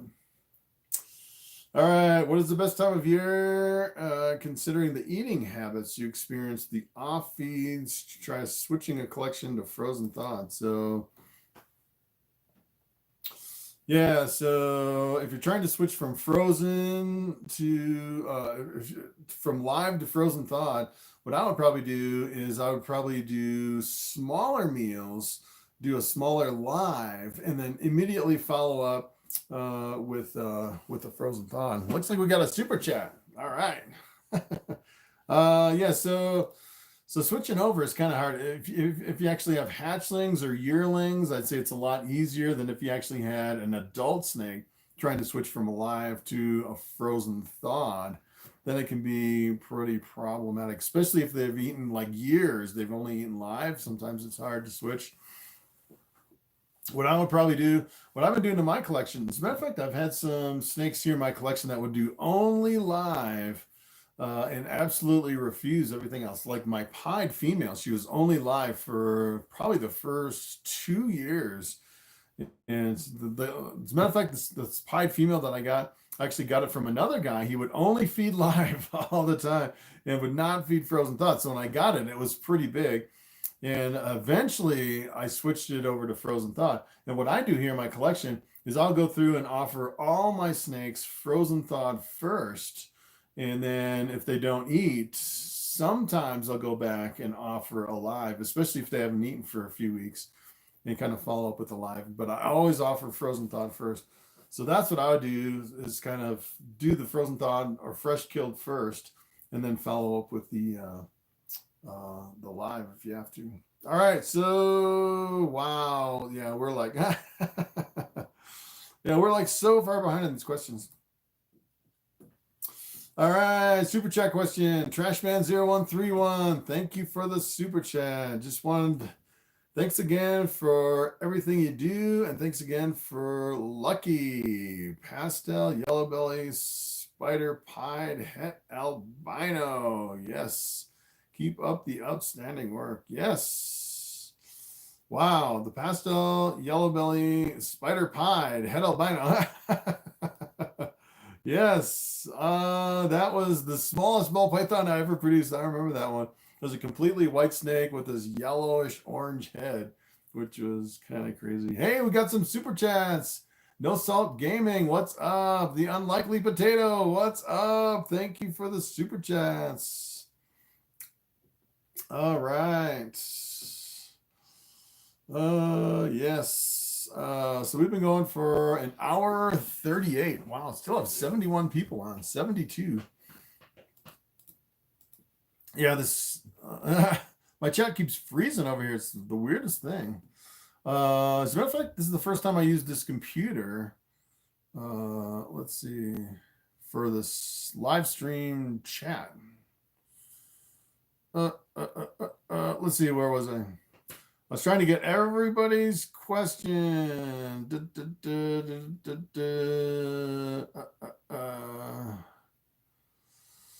How do you get a lemon blast from clutch? Lemon blast is a pastel pinstripe. So you take a pastel, you breed it to a pinstripe, and you'll get normals, you'll get pastels, you'll get pinstripes, and then 25% of the time you'll actually get both genes, the pastel and the pinstripe, which is called a lemon blast. Let's see. Have you heard of the chocolate gene having any head wobble or genetic issues? No. Yeah. So the chocolate gene is a dark gene, but I haven't heard of any head wobble or genetic issues with the chocolate. Last time I looked over on Morphmarket, not a lot of people working with chocolate. Wham Sprite, what's up, big fan? Watching you for a year. Keep on doing your thing.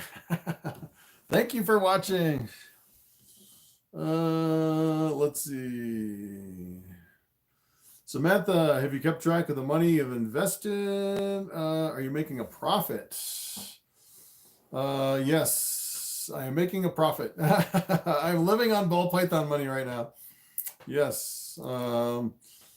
It took me, I went in the hole for probably the first 2 years. It was pretty brutal. I was working a day job, pretty much everything, the extra I was working at the day job, I was investing into ball pythons. And now I'm not working a day job, I'm just doing YouTube and selling hatchlings. So it's been a challenge, I'd say. Some months when YouTube's down and you don't have any hatchlings to sell, and it can be a struggle sometimes. And then sometimes you sell a whole bunch of snakes and you make a whole lot of money. It's almost like you almost go from month to month, riches to rags in the YouTube snake business, where you really have to kind of save everything in the good times because you know bad times are coming, kind of going up and down. Well, at least for me so far. But as you kind of advance your collection, you start making, you know, better and better combinations. So you start making more from your hatchlings. And of course, on YouTube, you eventually start making more when your channel grows too. All right, No Salt Gaming. Thanks for the super chat. I just got a 5 to 6 month old Ball Python. Has been 2 weeks without eating. Is that concerning? 5 to 6 month old. You should check to see if the previous owner was feeding live or frozen thawed, and if it was eating mice or if it was eating rats. So if it was on like live mice for 5 or 6 months, it might be kind of hard to switch to something else. You really want it on frozen thawed rats at this point. But you know, if you just got a snake too, well, it's been a couple weeks. You could try like a live adult mouse for something like that, or maybe like a smaller mouse, depending on how big it is. After 5 or 6 months, it could be really variable from depending on if they're feeding it a lot or not. But let me tell you, if you put a live mouse in there, it'll eat it for sure. And then you can try to follow up the next week with a frozen thawed rat. So. But yeah, 5 or 6 months, you really don't want them to go, I'd say, past 3 or 4 weeks. I'd start getting concerned and probably try something live, like a live mouse on that. No, not a whole year of picky feeding. Yeah, so sometimes your snake can be really picky for a whole year. Samantha, what are the best morphs to have for breeding? Yes, so I mean, there's like hundreds of different morphs, hundreds of different genes out there, and like millions of different combinations. So it really depends on your wallet. It depends on how much you can spend and what you find appealing. Some people like the bright, flashy genes. Some people like stripes or different patterns. Some people like the dark genes. Really depends on what you're going after. I'd probably say if you're just starting out, you could probably do like the dominant and the co-dominant. It's a lot easier to see kind of all the genes in your offspring. Sometimes it gets a little frustrating with the recessives if you're first starting out. unless you're doing like a pied to a pied and you get a whole clutch of pieds, that'd be a good entry project to do.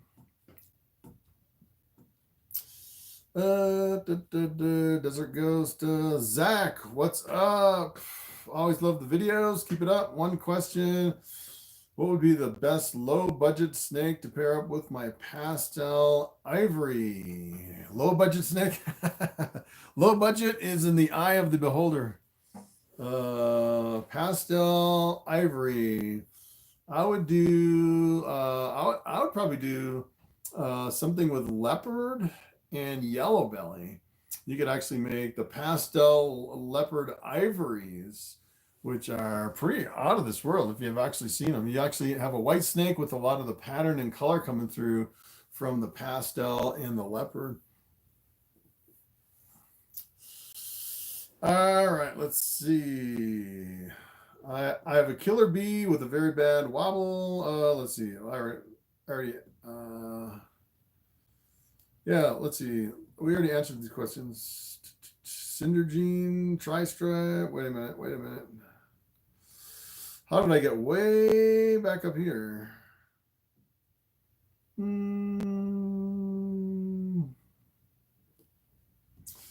All right.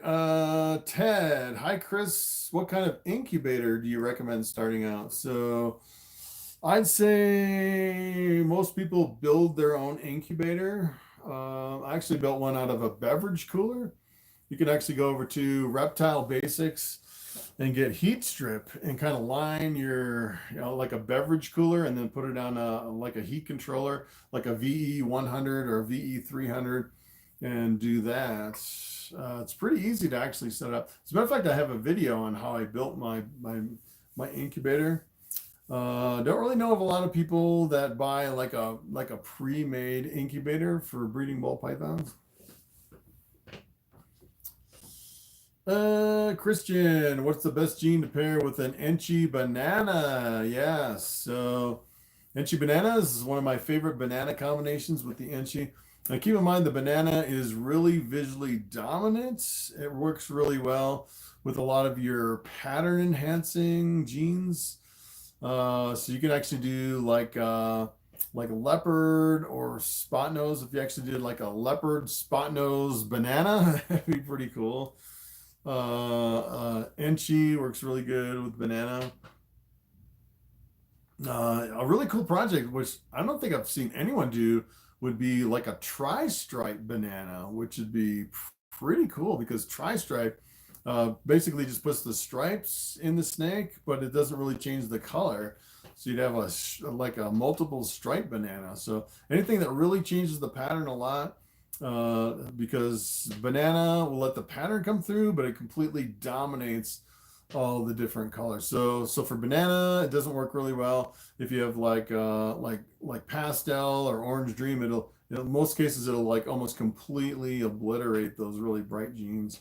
So I'd stick with pattern enhancing genes on that one. Aaron, what's up? How are you? Love your channel. Watch you every day. Thank you. Yeah, I used to post every day, but I haven't posted every day in a long time. I have a spider who's going into shed. When would be the best time to upgrade his enclosure? He's currently in a 20-gallon. Yeah, you can. You can. Best time to upgrade his enclosure. Doesn't matter if he's in shed, you can still upgrade the enclosure. I don't know. You could, really depends on the size of your snake. So if it's getting really cramped, I haven't really used glass aquariums. It depends if you have a glass aquarium or if he's in a tub. It looks like you have a 20-gallon, so probably in a glass aquarium. What you could do is you could upgrade to like a 40, but I would make sure the hide in that glass aquarium is big enough to where he can completely coil up inside there. I don't really like glass aquariums. I prefer the gray tubs because, the gray tubs behind me, it actually is a complete living space for a ball python. They really like to kind of hang out in the dark. Just my personal preference. But yeah, it depends on the size of your snake. As far as upgrading in my tubs, what I usually do is if I look in the tub and the ball python's coiled over the hotspot and getting really close to either side of the tub, then I know it's time to upgrade to a bigger enclosure. So you don't want them to coil up and actually touch the sides. Then that would be a little bit cramped for a ball python. Got another super chat. All right. Wait a minute. That's not a super chat. Yes. All right. My phone's freaking out. All right, Dylan, what's up? Really enjoy the content. Thank you for the super chat. All right, David. I don't know if anyone's ever asked you this, but do lights in the tanks stress out the snakes? So yeah, ball pythons, they really don't like, I don't really think they like the bright light. I think they like to be in a dark tub. And I think that's why these gray tubs in the racks are really geared towards ball pythons. I would say if you have lights in your tank, maybe just have them in there, have them on only when you're kind of looking at and playing with the ball python. I probably would have bright lights on a ball python all the time. Madison, is there any way to tell if a male has locked with a female without witnessing it? I don't think so. Most people, what they'll actually do is, it kind of drives me crazy because a lot of people will recommend kind of peeking in the tub and looking for locks. And then what they'll do is they'll write down all the visual locks on a piece of paper. But what I've found over the years, I've actually started out doing that. And it seems like when I'm peeking in the tub looking for a lock, a lot of times I'll actually break the lock and have the snakes separate. So I prefer just to put them together and leave them completely alone. As a matter of fact, this last time I actually paired up my snakes, I let them together for 5 days, and I was moving all the males back in the tubs, and I had 2 of them still locked after 5 days. So sometimes they'll lock. I'd say most of the times they lock, and you'll never see the locks in a lot of cases. And sometimes they'll lock over and over and over, and they still won't lay eggs. So the locks, you actually seeing the locks is pretty meaningless. It doesn't really matter. So I would just let the snakes do their thing, and if they lay eggs, they lay eggs. That's kind of my opinion. I try not to bother them at all because I don't want to break a line.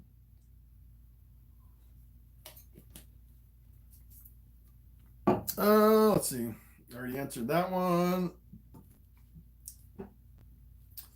Do you think chat spam stresses out the chatters? Yes. Let's see. Jeremy Gordy, what's up? How long am I supposed to leave my males and with my females? Yeah, so I usually leave my males in about 3 days. I'd say 3 or 4 days with the females max, and then separate them. Let's see. How difficult is it to get a total black ball python? So there's really only a few ways you can get a completely black ball python. Probably the blackest one is the super black pastel. It's like completely black and patternless. You can also do the same thing with a super black pastel, and then the super cinnamon. Super cinnamon is a little bit closer, but I think the super black pastel is a little bit blacker. The other one's pretty close. You can actually do super mahogany, which is called a suma, and that kind of has like a coppery color to it. It's almost completely black. You could probably do like a super mahogany with one copy of the black pastel in there too. You could probably do that to make a completely black ball python. I got skipped. What did I say wrong? Yes, if you say the wrong thing, they will delete your message and we'll never see it.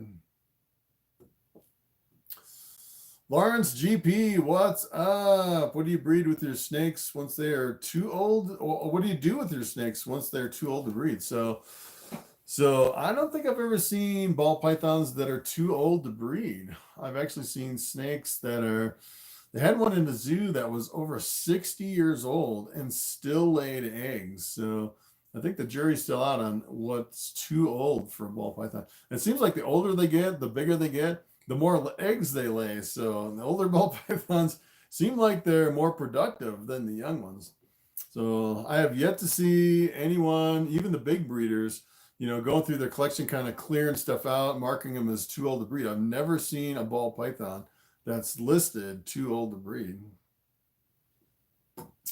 So, and for me, let's see, I have some, I think my oldest is from 2010. She's still breeding fine, producing a lot of eggs. So, and that is 2010. That's 12 years old. Still a long way to go. All right, DE's Reptiles. Hello. When you're making an incubator, do you really need a fan inside if it's just a small fridge? No, you don't need a small fan. So what I would actually do, depending on the size of your incubator, what you can do is you can take like a little thermostat, like a little temperature probe, and I would put it in different spots in your incubator. Like, for example, I have a 6 foot tall incubator. So if I actually put the temperature probe up on top, it'll read like 92 degrees. And then I'll put the probe all the way in the bottom, and the temperature will actually be just a couple degrees lower than 90. So there's like a 4-degree difference between the top of my incubator and the bottom. So in that case, I'm trying to take a fan and move the kind of circulate the hot spot between the top and the bottom, because the heat rises. And if you get too big of an incubator, all your heat's going to rise to the top and you'll have a colder bottom. That's the only time you'd really need a fan in your incubator. So looks like we had another super chat. I reign supreme. Thank you for the super chat. Thank you. I'll definitely add pied. Yes, pied is a good thing to add.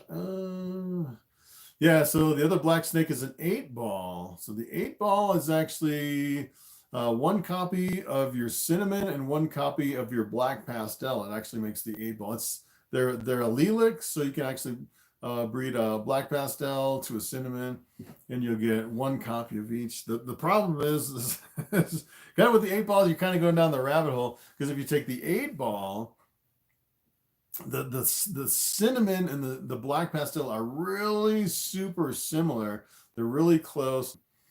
If you bring an 8-ball to a normal, you may be able to tell the difference between your cinnamons and your black pastel. But the problem is if you take an 8-ball and you breed it to something else with other multiple genes in it, you don't know if the dark gene is a black pastel or a cinnamon.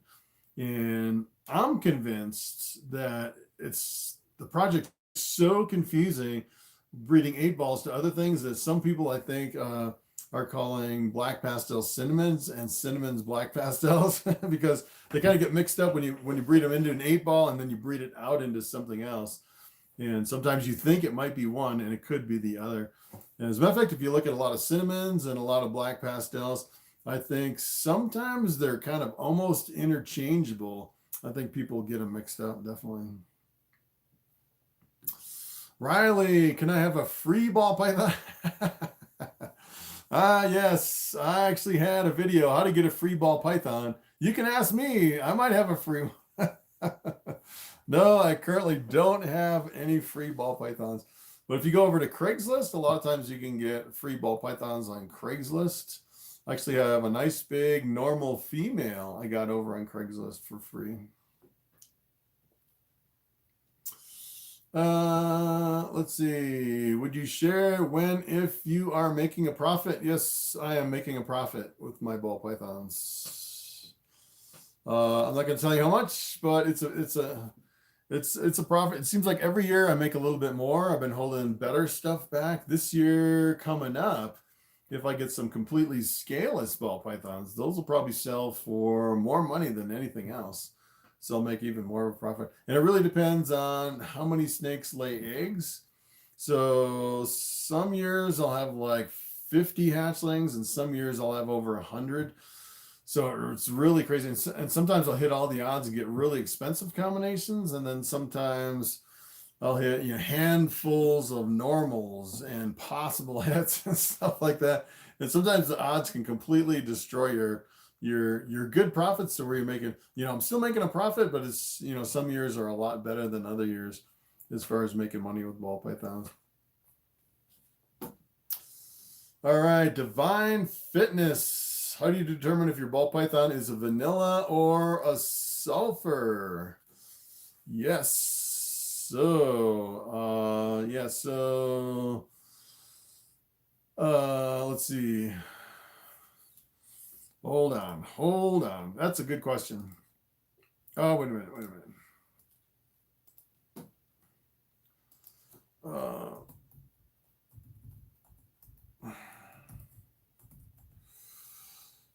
So vanilla or sulfur. So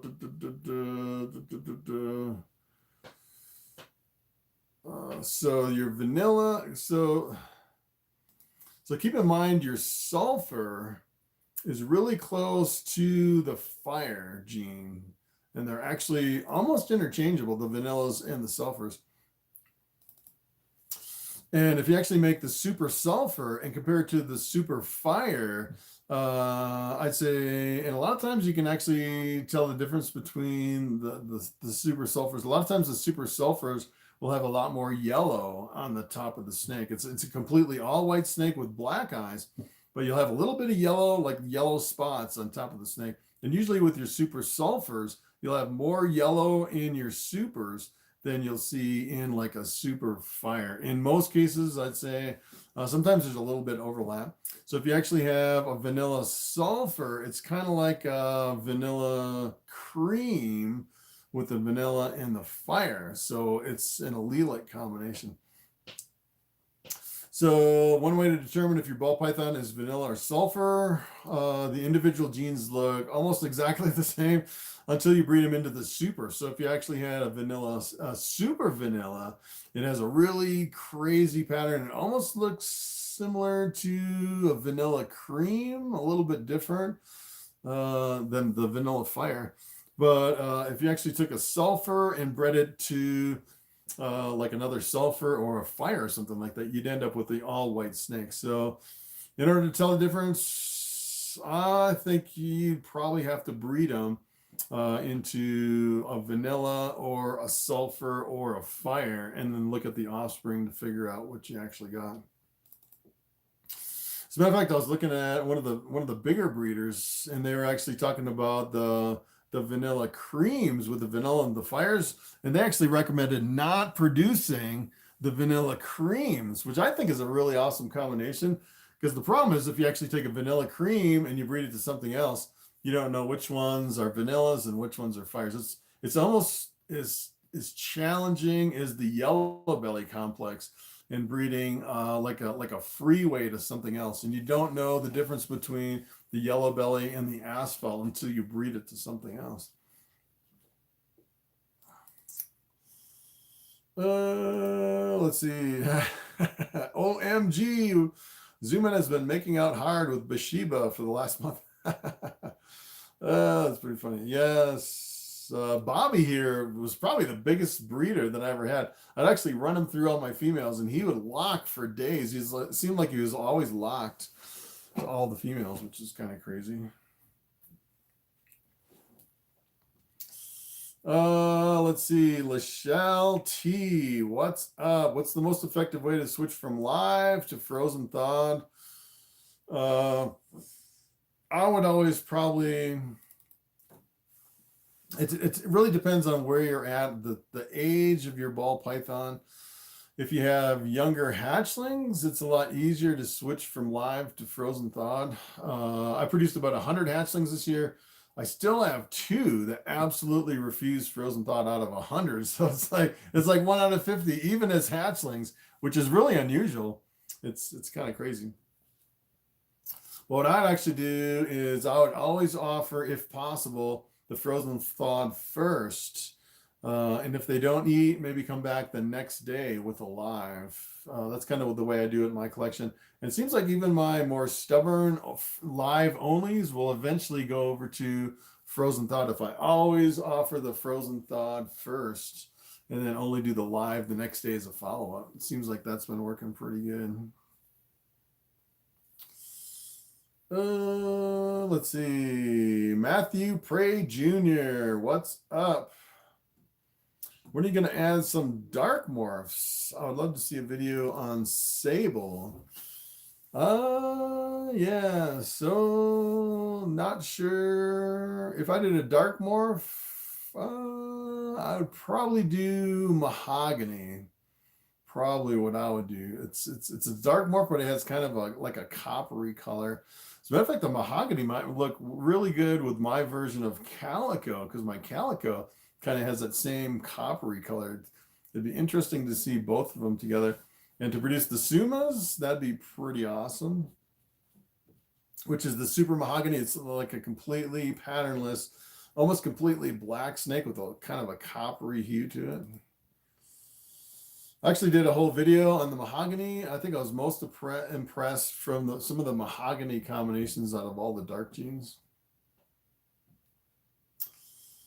All right, DS Balls of Houston. My bamboo special strikes but doesn't take it. I usually lay it in the warmest part of the tub and check in 30 minutes later, and it's always gone. Yeah. So I actually had some picky feeders here in my collection. I started just laying the rodents in there next to the snake, and I was surprised. Actually, about half of them took it, so that was kind of surprising. But I don't know. Yeah, sometimes it works and sometimes it doesn't. If you leave it in there too long, then you waste a rodent. Sometimes you can't rewarm it for another snake, which is kind of a bummer. Mike Woodall, what's up? Watch your snake and euthanasia vid. Would you still recommend your methods in that video? Yes. So I kind of stumbled on that. How to kill a snake. It's actually, the video is called How to Kill a Snake. And I had a California king snake, and I think it was just really super old. It started out, it started losing one eye, and it actually completely lost one eye. And then it seemed like a couple months later, it started losing another eye, and it had no eyes. It was completely blind. It's like some kind of an infection or something. And then after that, it almost seemed like the scales were starting to fall out of the snake. It almost like it just reached the end of its life, and the snake was just completely falling apart, and it was like blind, and it was just really super bad shape. So I was like, all right, I want to take this snake and I want to euthanize it like I do my rats. So I put it in a little container, gassed it with CO2, and I thought the snake was dead. And a few minutes later, that snake revived. I couldn't believe it. And so I was like, all right, I'm going to try it again, but I'm going to keep it under CO2 for a lot longer. I did it again, and I left it in the CO2 for, I think it was like 5 minutes or 6 minutes or something like that. And I took it out, and that snake actually came back to life. So then I had the idea of probably the best way to euthanize a snake would be to actually put it in CO2 until it completely passes out, and then just decapitate the snake, just chop his head off. And that worked. There's no coming back out of that one. And then they kind of just fall asleep. And it seemed like the best way. As a matter of fact, if you look at the state and federal regulations as far as euthanasia for animals, any kind of animals, most people recommend CO2, and that's why I use CO2 for my rats and my mice. But it works pretty good for snakes, I would say. Or you could bring it to the vet, and the vet could do it. All right, yeah, that was an interesting topic. All right, we got another super chat. All right, let's see here. R6 Cruiser 55, what's up? Have you heard of a Corglow Cinnamon Fire? Wow. Picked it up at the Pomona Reptile Show. Don't know much about the genes, but fell in love with the colors and patterns. Yes. Corglow Cinnamon Fire. You got some powerful genes there. So keep in mind the coral glow, if it's a male, it's actually going to be a male maker or a female maker. That's associated with the coral glow. So if you actually breed it to something else, all the coral glow offspring, if you have a male maker, all the coral glow offspring will be males, and all the non-coral glows will be females. It's only the coral glows and bananas are really kind of weird like that with the male makers and the female makers. The other thing about the coral glows is a lot of times if you get a hatchling, the coral glows will have like a lot of purples and oranges, and as they age and mature, they'll lose a lot of the purples and oranges, and it'll turn into kind of a two-tone orange color, and it'll get all these freckles all over the snake, which is it completely changes the look of the snake. So you can end up with a snake that looks completely different. And that you have cinnamon. You actually have a dark gene in with the coral glow. So that dark gene's actually going to increase the amount of freckling as it ages and matures. So any of your dark genes like the cinnamon, the blackhead, the black pastel, any of those genes, if you mix it in with the coral glow, it actually enhances the amount of freckling as the snake gets older and older. And then the fire is kind of interesting. It's actually in the black-eyed leucistic group, I guess you would say. So if you actually breed a fire to a fire, 25% of the time you'll end up with a super fire, which is a completely white snake with black eyes. And the super fire, as far as I know, it's one of the most visually dominant. If you actually have a super fire with any other gene in that white snake, the super fire will mask all the other genes. None of the genes can break through the super fire, and you'll end up with a white snake with black eyes. So yeah, there's a lot of different genes in there. And fire is allelic with sulfur. A lot of people think fire and sulfur are the same thing, just two different lines of the same thing. So you can breed the fire with another fire or a sulfur and get the all-white snake. And usually fire, if you mix it in with some of your brightening genes like pastel or orange dream or something like that, it'll actually really clean up a lot of your snakes. As a matter of fact, if you work fire into your axanthics, so for example, if you have axanthic pastel fire, a lot of times the fire will really clean up the black and white snake, and you'll get some pretty amazing combinations working fire into axanthics. All right, let's see. Where was I? I have no clue. Wow, I think I was like 40 questions behind. I'm like way far behind. We've been going for 2 hours. 65 people still on. Wow.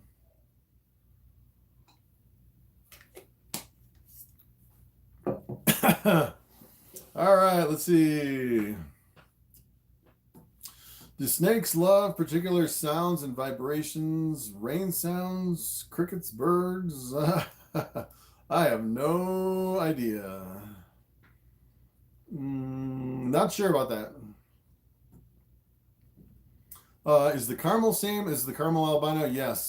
So the caramel albino just kind of abbreviated as caramel. That was Alfonso267. What's up? Let's see. I already answered that question. David. Hey, Chris. I've been pairing a pastel lesser with the bamboo since November. All of a sudden, the female has stopped eating for the past 3 weeks. Should I be worried? No, that's actually a good sign that your female has stopped eating. Usually, I'd say kind of this time of the year, they'll actually all go off of food. So November, December, January. Yeah, so like right before you start pairing up your snakes, you should really try to increase the food going into your females. And then after you start pairing them up, usually within the first month or two, like for me, it's been just a couple months, 3 months, that all my females have been eating really well. You try to put a lot of food into your females. And then pretty much this time of the year, all the females will go off of food. Even the ones that aren't going to lay eggs, they'll go off of food, and they'll either lay eggs or they won't lay eggs. So pretty normal there. All right, Chris Higby, what's up? Working with the extreme gene. What characteristics determine the gene? Show the colors and patterns. As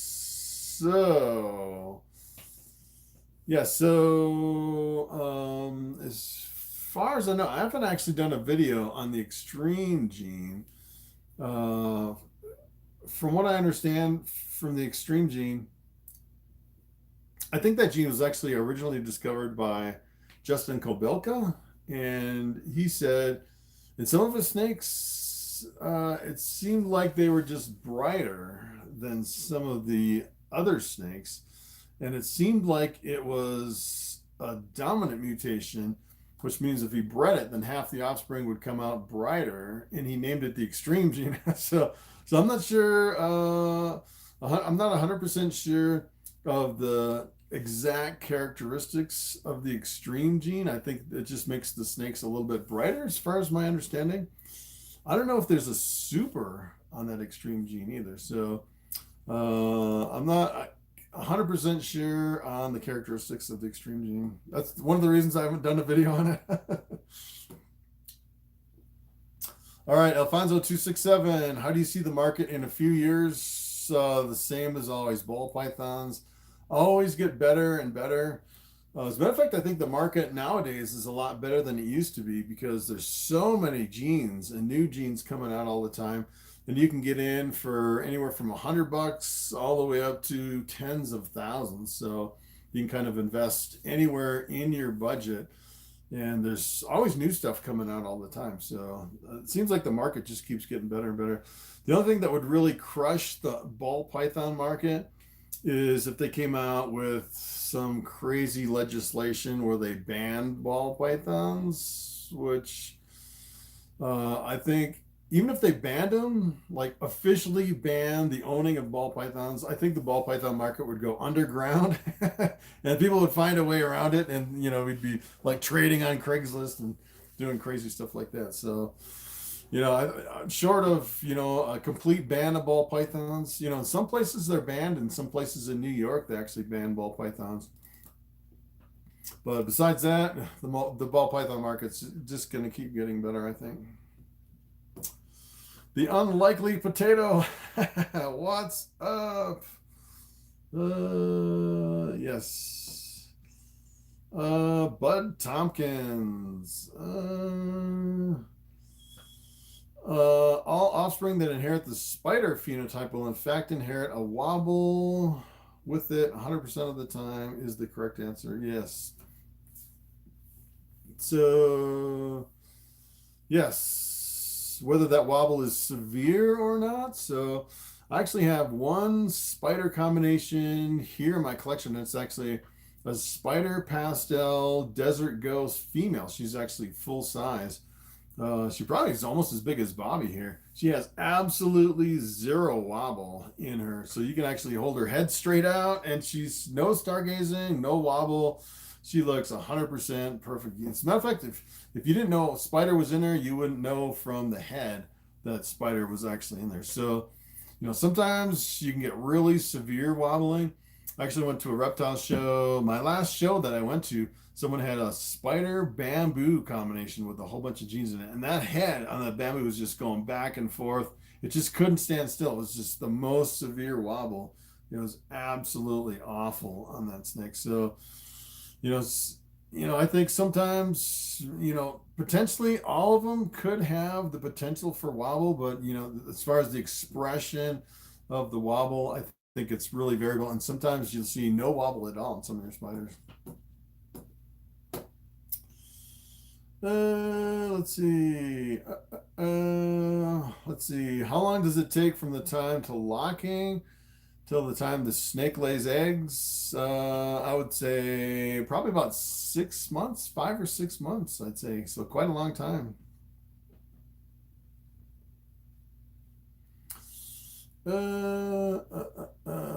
Let's see.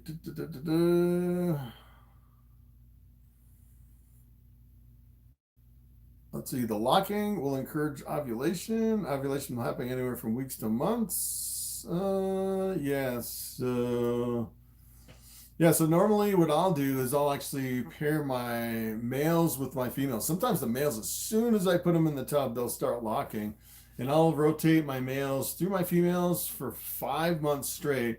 And in that 5 months, I don't get any ovulation. I don't get any females laying eggs. So it's at least 5 months until then. And then at the end of the 5 months, sometimes I'll get ovulations right after I pull my males. So then after that,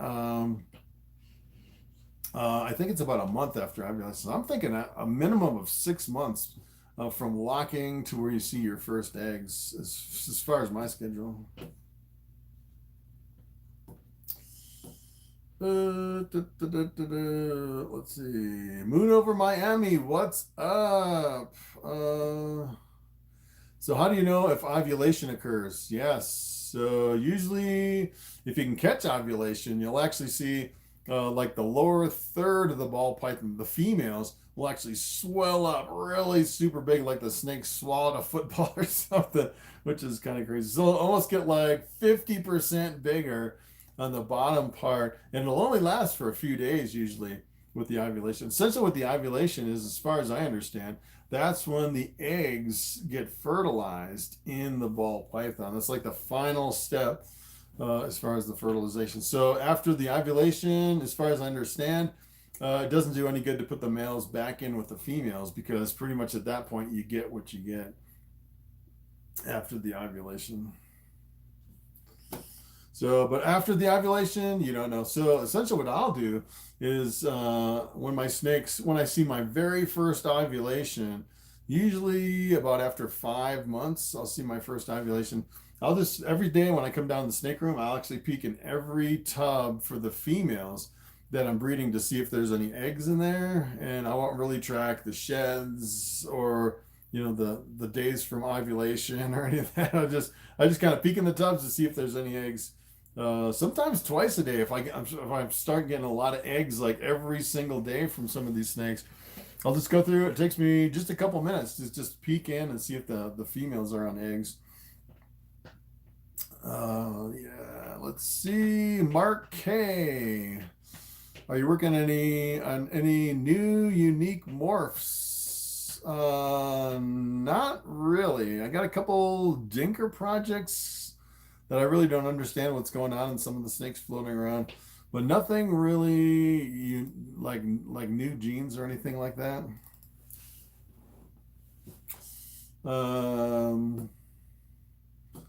Nothing that's really even exotic, I'd say.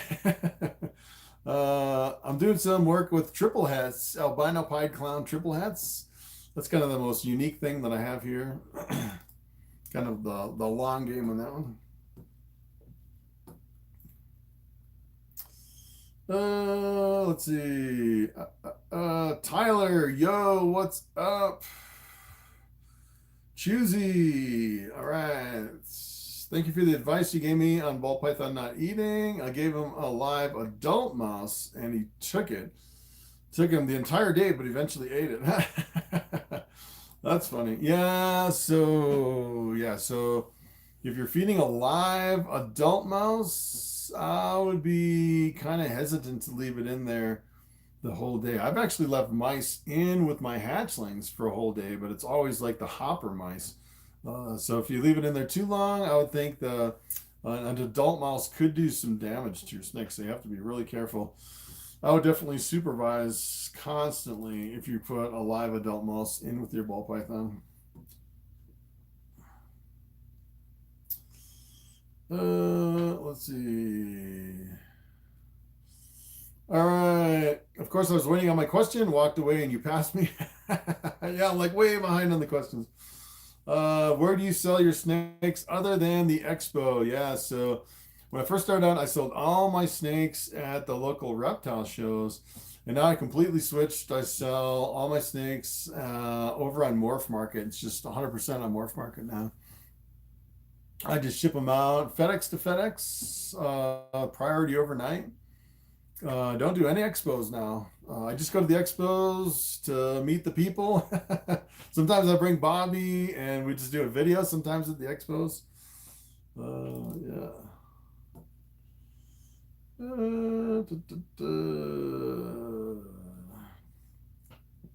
All right, Creeper Artist, love your videos. Do you feel like you get financial benefit by doing YouTube? Is it worthwhile? It is worthwhile. YouTube, yes.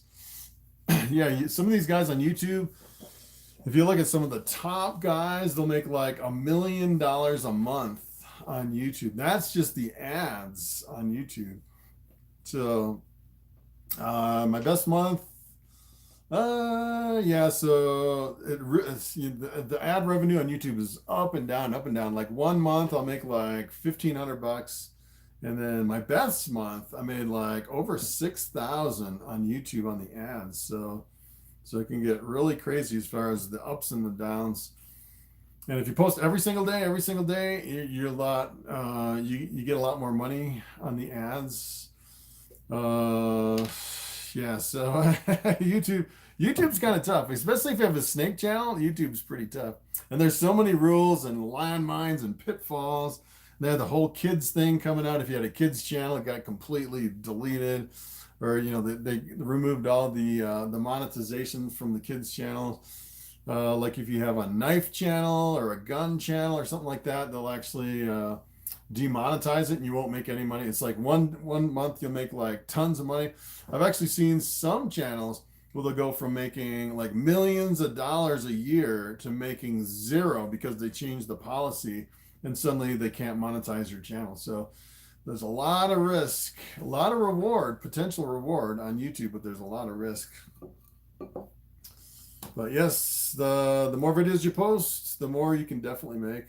Some of the big ball python breeders, if you look at the guys with like millions of subscribers, some of those guys are making like 500,000 a year just on the YouTube ads. So it's definitely worth it.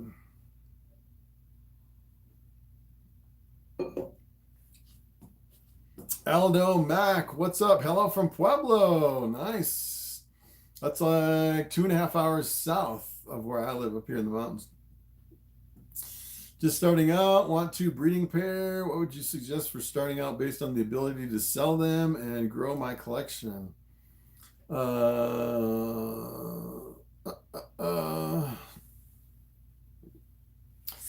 what would I suggest for genes? That's like an open-ended question. There's like so many genes and so many combinations. You can't go wrong with clowns or pies, I'd say.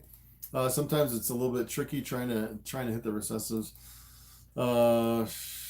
Yeah, so starting out, personally, what I would probably do, if you're just starting out, I would actually get some adult females to start out. I'd go over to Morphmarket, sort by females, look at the oldest females, some of the bigger weight ones, and pick up like some normals or like single genes, like an Enchi or like a pinstripe or something like that. And then buy one male that has multiple genes in that male, like 4 or 5 or 6 genes in a male. And you can actually breed it to those normals and get like a whole rainbow of different colors and patterns and all different genes and combinations. That'd probably be the best way. And if you start with adult females, you'll actually start making money right off the bat after the first year. That's the way I should have started instead of buying hatchlings and then waiting for all my hatchlings to mature. Paul Thomas, what is the triple recessive you are making worth? Yes, so I was selling the triple hets I started selling them for like 1,500, and then recently I brought it down to like 1,300 for some triple hets. But if you actually can make the albino clown pies, though, I don't think anyone's ever produced them. You could probably get thousands of dollars per snake on some of those. So I haven't even looked at the price. If you actually look at like a clown pie, a visual clown pie. So probably clown pies. Pastel clown pies, female selling for $6,000. So yeah, so if you added albino clown pied, Yeah, you're probably talking, 7, 8,000, maybe more. I don't know. If you can actually hit it, it might take me 40 years to actually hit that combination. You never know with the hats. I'd say most of the time, if you actually look at the odds of breeding two triple hets together, more than 50% of the time, you're actually going to get normal looking snakes that are possible het for all three genes. So the problem is a normal triple possible het is going to be worth what? $100, $150. So it's almost like producing normals when you first start out. And then every now and then you'll hit like a pied or a clown or something like that. You can sell a little more. So it'll be a pretty hard project. And then when you hit something really good, then you can sell it for good money. But it kind of makes up for all the normals that you're producing from that project. So overall, I don't think you're going to be making a whole bunch unless you actually make something and then hold it back and then produce more of those. That's probably the way you'd make the most. Taylor Brady, how often should a 3-year-old male be eating? So good question. So if you have an adult male, I would say it depends on what the body condition looks like on your snakes. So it depends on the size of the rodent. So if you feed a really big rodent, sometimes they'll get really big and fat, kind of like Bobby here. Bobby's like really pretty pudgy. He's really big for male. And sometimes, like this snake right here, he's what, 9 years old, born in 2013. And sometimes he'll go like on a whole month, he won't eat at all. And I probably feed him once a week, once every other week. Sometimes not for a month at a time, and he doesn't really lose his body condition. So sometimes he'll eat every single week and he'll get really super fat. So if he's looking really skinny, I would say you probably want to feed him a lot more frequently. I'd say it's kind of random on an old male, like 3 years plus.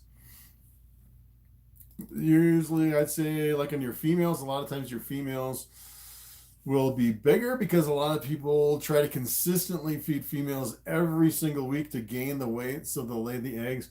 But as far as the males, I think a lot of people don't really care if they eat. So they're not really pushing the males to eat every single week like you would a lot of times in the females if you're breeding. Let's see, I already answered that question. Wow, good morning from Thailand. Good morning. Wow. It's like 9:30 here.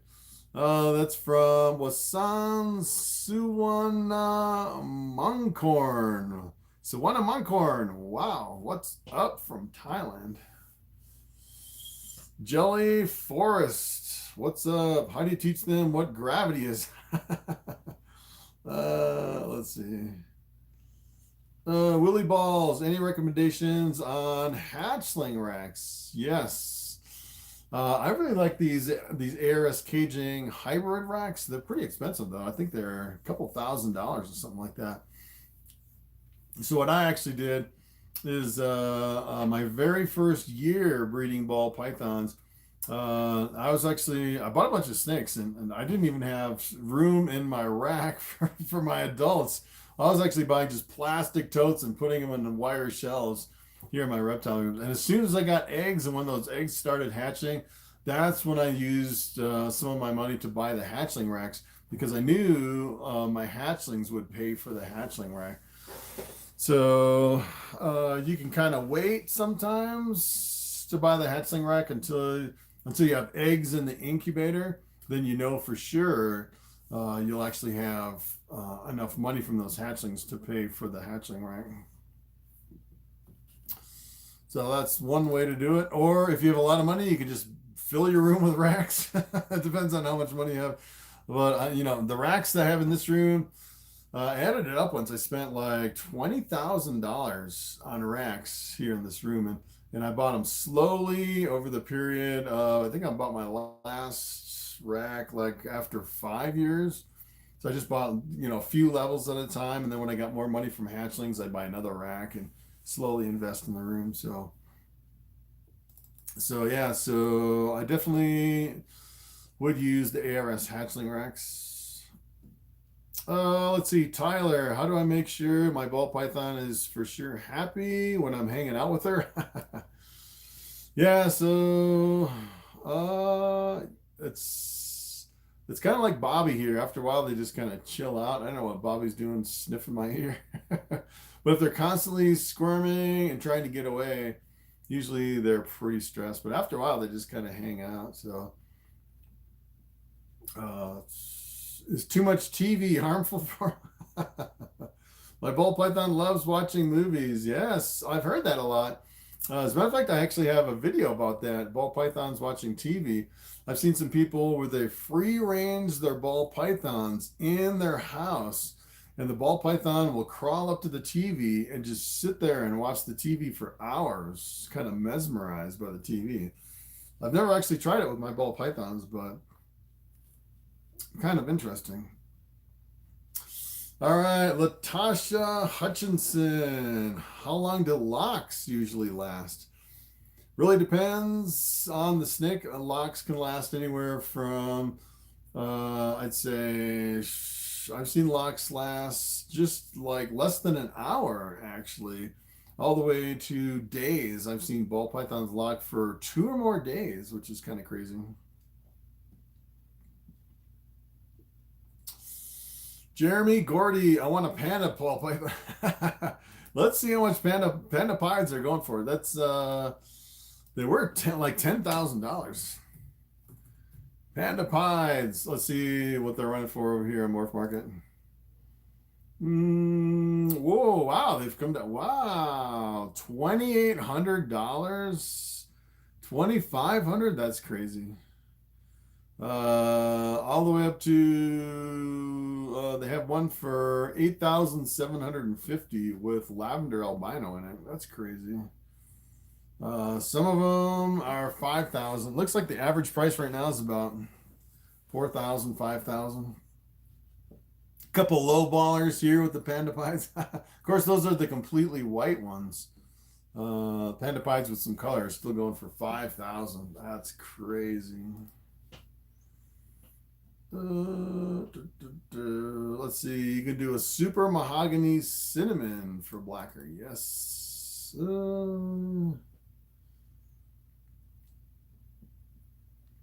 Let's see. Wait, I have a question that's not ball python related. Are there moderators in the chat? Is that why some messages disappear? Yes. YouTube is the moderator. I don't know exactly what questions they're deleting, but I've seen a lot of questions that pop up just for like an instant of a fraction of a second, and they just completely disappear. And there are moderators. I don't know if it's like a moderator bot that's automatically deleting them, or if there's actually people that's moderating. So it's kind of interesting. Oh, Bobby's choking me out. All right, you haven't choked me out in a while. Usually Bobby gets a little squirrely at the end of 3 hours. We're at 2 hours 36. So we'll go to 3 hours, I guess. That's another 20 minutes, 23 minutes.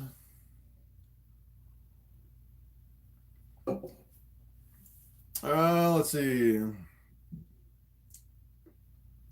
How old do ball pythons live? I want to know how much time I have with my ball python.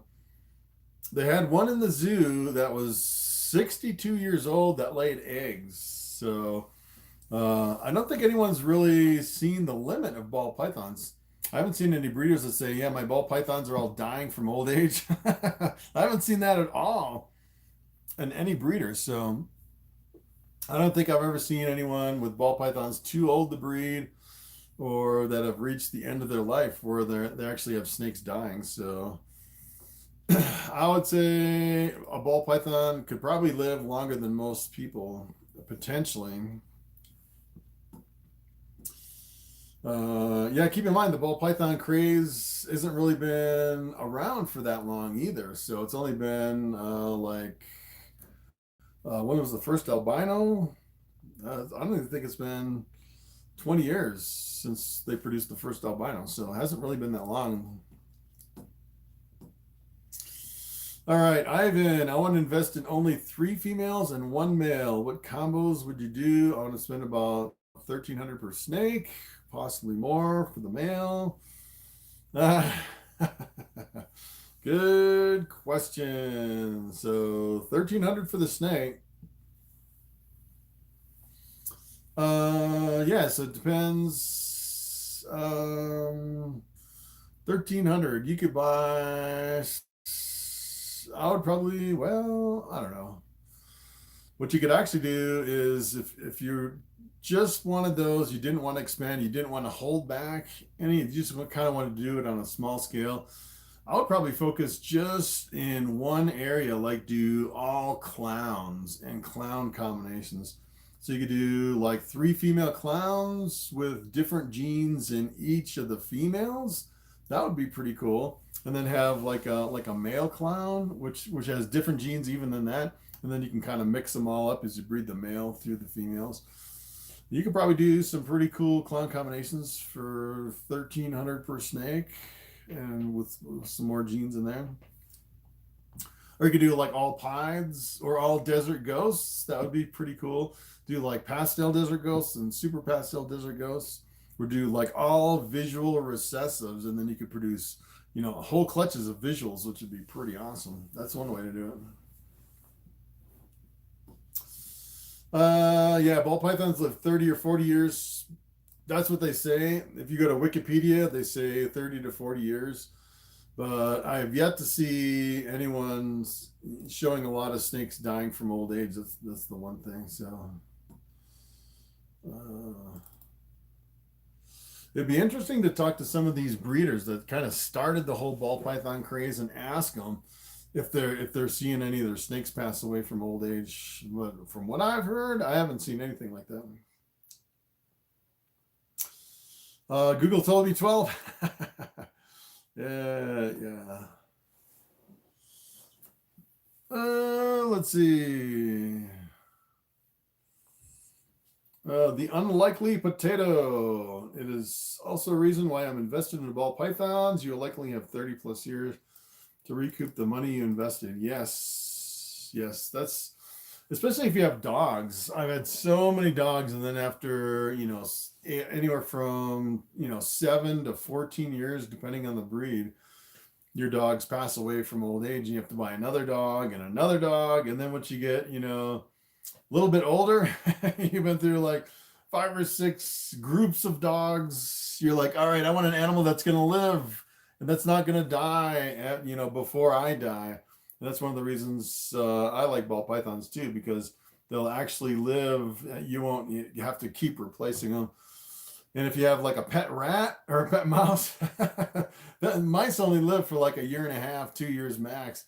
So, if you have a pet mouse, it's like every 2 years you need a new pet, which is kind of crazy. Even rats seem like they grow old and die super quick, which is kind of crazy. As a matter of fact, when I first started breeding rats for my snakes, I got to the point where I was like, all right, I want to hold back all these rats over here in these tubs just as pets, so I can kind of, have some on the side that kind of last a little bit longer. And then 3 years later, I'm throwing out dead rats like every couple weeks because they're all dying of old age. If you don't feed them off, they all die of old age, which is something you don't really think about when you're, having pets. It's one of the cool things about snakes, especially ball pythons, that they live a long time. Jelly Forests. My snakes like watching YouTube with me. That's pretty cool. Can you give Bobby a snuggling? Yes, there is Bobby. He is very snuggly. He's doing great. He is so tame. Look at how tame he is. You can do anything to this snake. Anything to Bobby. Super friendly. Let's see. I Reign Supreme says, I left a thought. Fussy. It must be a typo. In my ball python enclosure, when I came back, not even 2 minutes after she had already swallowed it, and I assist fed her a hopper last Friday. Glad she finally got it. Yes, nice. It's always exciting when they come off of assist feeding. Luckily this year I didn't have one single assist feeding, which is pretty cool. Last year, I think I had 4 or 5 that I had to assist feed. One year I actually lost a snake assist feeding it. I don't know exactly what happened. I think I I don't know exactly what happened. It seemed like when I was assist feeding, maybe the mouse went in wrong and it closed off the airway is the only thing I could think of, because it actually died with the mouse in its mouth. And then after that, I kind of got freaked out. I was like, all right, I don't really want to assist feed ever again because I lost a snake assist feeding. And now what I'll do is I'll actually put a hopper in with the snake and leave it overnight. And usually that'll do the trick instead of jumping right to assist feeding. So I haven't heard of many people losing snakes from assist feeding, but once I lost that one, yeah, it kind of freaks me out.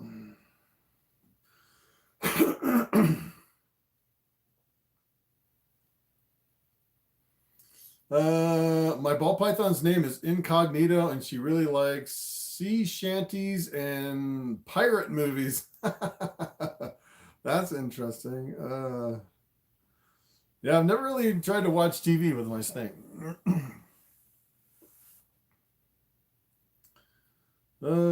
She likes watching me feed other snakes because she knows she's either getting fed or there might be leftovers.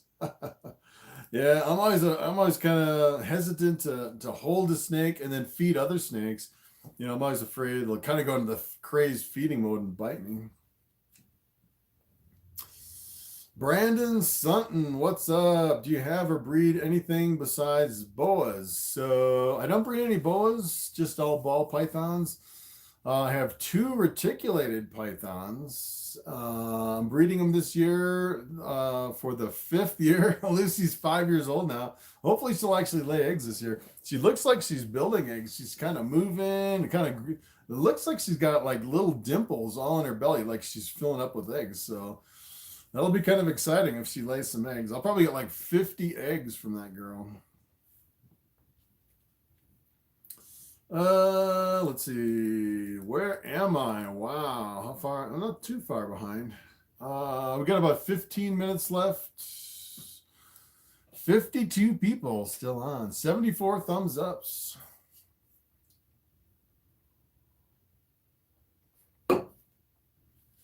All right, let's see. Let's see. George Ornelis, what's up? Despite the conditions, would getting a ball python from PetSmart or Petco? Yeah, so I've actually seen decent snakes in PetSmart and Petco.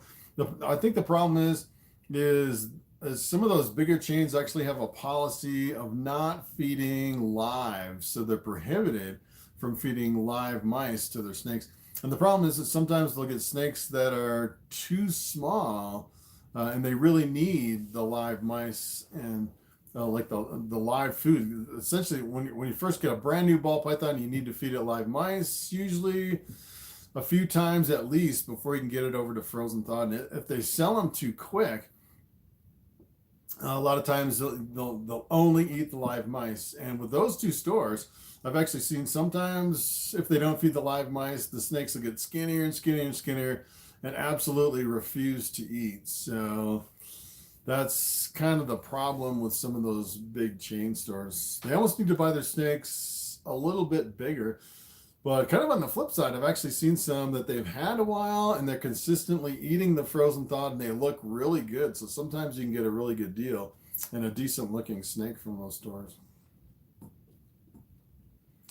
Is it possible to make a mystic pie that would not be all white? So what you can actually do, go over to Morphmarket, type in pied and mystic.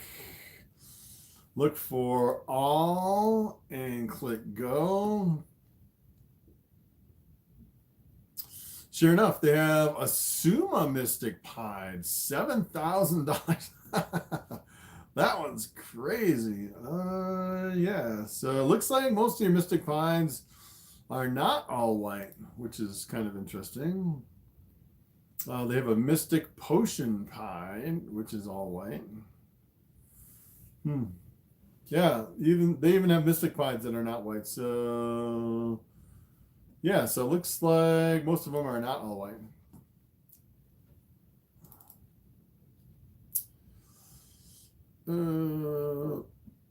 Yeah, with PetSmart, well, yeah, so so yeah, PetSmart, you had snake mites and a respiratory infection. You can pretty much get that anywhere, even at a reptile show or Morphmarket. You just have to really look at your snake, make sure it doesn't have any mites, that's for sure. All right, Kersmack 0TF2, what's up? Are all albino BELs called cherry bombs, or is it just the Super Mojave? Yeah, that's kind of the cherry bomb's kind of a slang name for an all-white snake with red eyes, and there's quite a few different ways you can actually make it. So, you can actually, as a matter of fact, if you actually go over to Morphmarket and do a search for cherry bomb, I think it'll actually split it up to the albino and the Super Mojave. But I think in general, that's just kind of a slang for all the white snakes with the red eyes. As a matter of fact, I actually did a video on cherry bombs, and I think in that video I showed all the different ways that you can make a cherry bomb. So that's kind of interesting.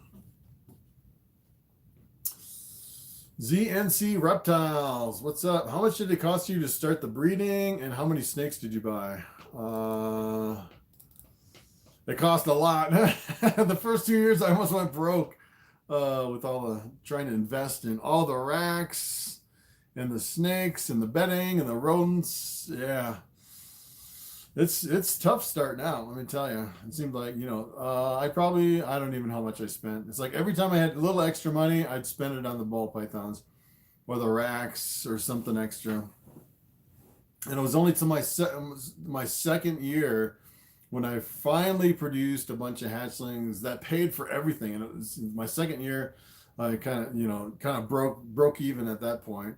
And then from that point on, it was pretty much all profit every year. So, but when you start out, it's pretty tough. Yeah. I can't even remember how many snakes I had at the beginning. My first year, got another super chat. All right. I think in my first year I had maybe 15 or 20 ball pythons when I first started. And I was buying some high-end stuff too. I bought like a scaleless head for $1,500. I bought my albino pied male for I think I paid $1,200 for that one. So I bought a couple of pieds. I was paying like $500 a pop for my pieds. So yeah, it was really expensive. Some of the stuff I bought, my bamboo. I think I paid for Bobby here. I think I paid like $1,200 for Bobby. I think because he was an adult ready to breed when I bought him. So yeah, I spent probably tens of thousands before I actually had a payoff. Well, maybe $10,000, $12,000 or something like that before I actually had a payoff. All right, so it looked like we had a super chat from R6 Cruiser 55. What's up? Have you heard of a Coral Glow Cinnamon Fire? Wait. We already got that one. Yeah. So I scrolled down to the new one, not the old one. Another super chat from R6 Cruiser 55. What female do you recommend for my Coral Glow Cinnamon Fire? He's 2 months old, so I have time to look. Yeah, so I would do, you could do Enchi or Leopard. I like those jeans with Coral Glow. So you could do the Enchi, the Leopard. You could also do like an Enchi Leopard with the cinnamon. You could do, I'm trying to think what would be good with cinnamon. You could actually do like a black pastel, which would be pretty cool. Then you get the all black snakes.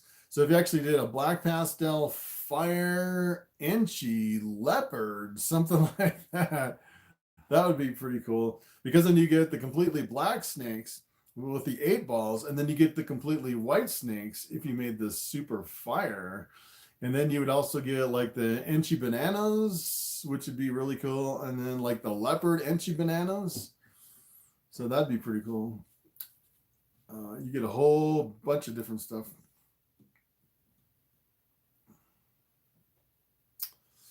Didn't know the super fire was an all white snake. Yes, I picked up a male for next breeding. He's a super pastel lesser inchy fire. Nice. That's pretty awesome. Yeah, so keep in mind, if you have lesser and fire in the same snake, the lesser is in the blue-eyed leucistic complex, and then the fire is in the black-eyed leucistic. So depending on what you're breeding that to, you could get an all-white snake with black eyes and all-white snake with blue eyes. I always wondered if you actually made both at the same time. If you made like a super lesser, super fire, would you have blue eyes or would you have black eyes? Because it would be like a blue-eyed leucistic on top of a black-eyed leucistic, which would be kind of interesting. I think you'd end up with the black eyes. I think the black eyes would be dominant in that case. David Holloway, what's up? I love your channel. Just want to say hi. What's up? So we have 6 more minutes and we'll be at 3 hours. Whoo, 51 people still on. Crazy. All right. I want to start breeding. I was wondering, how many snakes should I buy to start off? Good question. To start off, I would actually probably do like 3 females and 1 male is where I would probably start to start off. But I mean, you could start with 2 snakes. You can start with 20 snakes. I've seen, kind of on the flip side, I've seen some people jump in really hardcore and they'll get like 80 snakes. And they're like, all right, I want to breed ball pythons. And I've actually seen them go from 80 snakes down to like 10 snakes because they realize, man, this is overwhelming. This is taking so much time, especially when you get the hatchlings and you get, you know, like 100 plus hatchlings. Let me tell you, that could take a lot of times feeding and cleaning. The 100 hatchlings plus all your other snakes. That's kind of like where I am. It's almost, it can get a little bit overwhelming, especially if you start selling them and you have a lot of people, you know, asking about all your snakes, and then you're selling them and feeding them and cleaning them and pairing them up. And it can be a lot of work with a lot of snakes. So I would probably start with probably less than 10 would be a good place to start. And then just get a feel for the maintenance and how much time it actually takes to feed and clean. And then once you start getting hatchlings, to sell those hatchlings, to advertise, and then to deal with customers and ship them out and all that. So, and then based on how much time you have in your day, you can kind of expand your collection to the point where you can kind of fill in your free time where you're not overwhelmed with so many snakes. All right, let's see. George, I guess I'll stick with the Mojave I found from a breeder on Morphmarket. Nice, who was close. All right. How hard are they to get from drip? Ball pythons, you can go over to Morphmarket. They have like 30,000 plus ball pythons and get them shipped to your door the next day. Ball pythons are easy to get. Well, of course, in the winter, they're a little bit harder because, all right, Bobby, you're choking me out. Because kind of the limitation on shipping during winter. So, like I have like 12 plus snakes now I'm trying to ship out. And like this week it was way too cold, so I have to wait till next week. Hopefully it'll work next week. As a matter of fact, I just sold a snake to a guy in Alaska. And he said he probably won't be able to ship until April, which is kind of crazy. And the shipping to Alaska was almost $150, which is the highest I've ever seen. Unbelievable. All right, Kayomi, what's up? I've been pairing my female since October, and she's already went through her cool seeking period. Nice. Now she's heat seeking and recently shed. How do I know if it's a prelay shed? So I usually what happens is once they start building eggs, they'll seek the cool side and kind of do bowl wrapping up on the cool side. And then a lot of times when the eggs start getting, the follicles start getting bigger, they'll actually go to the hot spot and they'll start kind of incubating those eggs as they get bigger. And I found that at that point they can kind of trick you. It seems like the first shed after going back to the hot spot is not the prelay shed. You might have to wait till the second shed after it goes back to the hot spot. Keys Constrictors, what's up? Drip. Do Boll Pythons have health problems? They can. I'd say Boll Pythons are pretty tough compared to most animals. They don't need hardly any food. They eat like once a week, sometimes once a month. They're really low maintenance compared to other animals. They can get respiratory infections, which I've never had. You can get mites, like almost like little ticks, like blood-sucking ticks that I've had once. Definitely don't want to get them again. Other than that, usually you don't have any health problems with ball pythons. They're pretty bulletproof. What's better to get just as a pet, a male or a female? Doesn't really matter.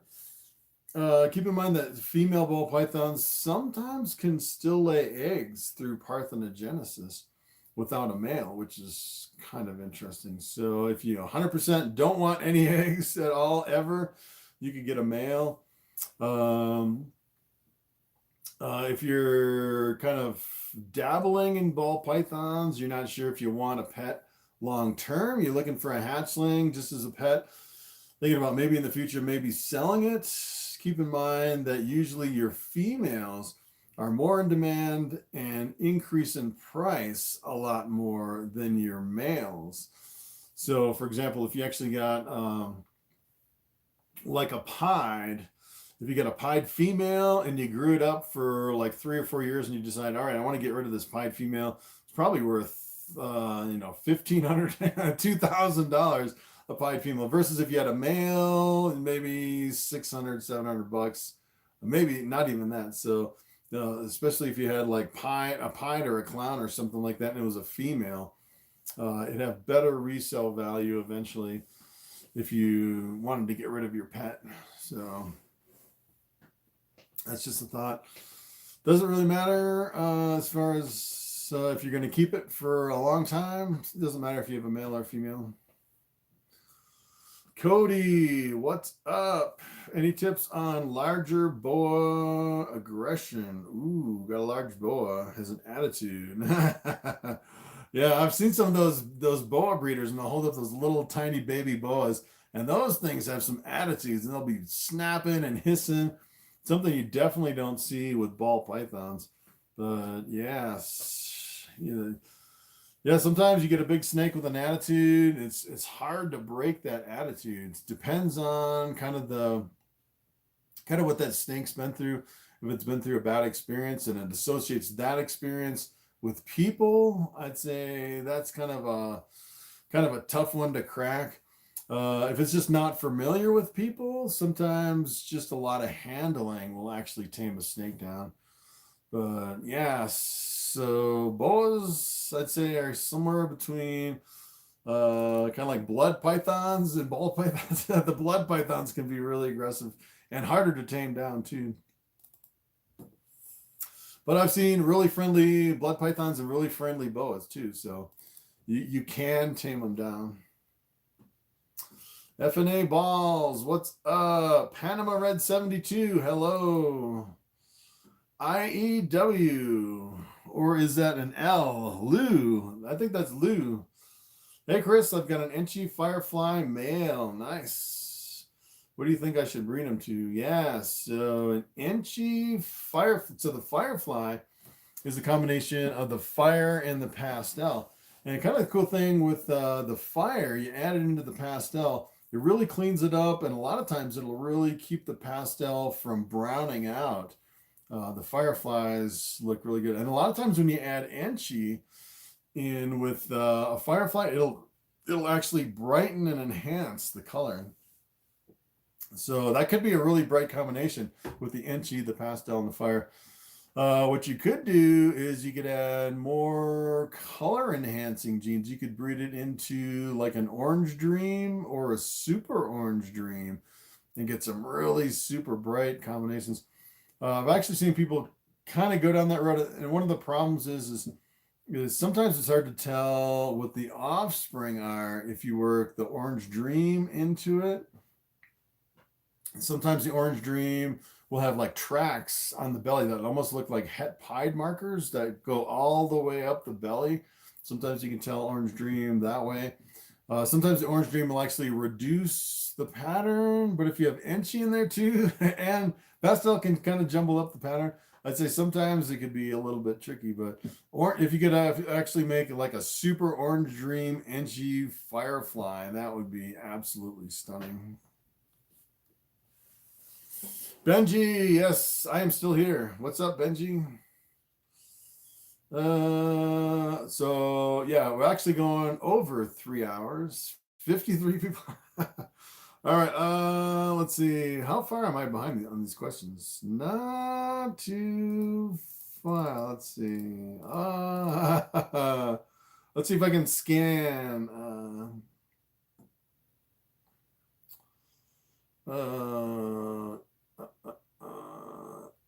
All right, I got a 6G male. He didn't lock. Bought a pied male. He didn't lock. Bought a throwaway proven breeder clown pastel for 200. He locked immediately.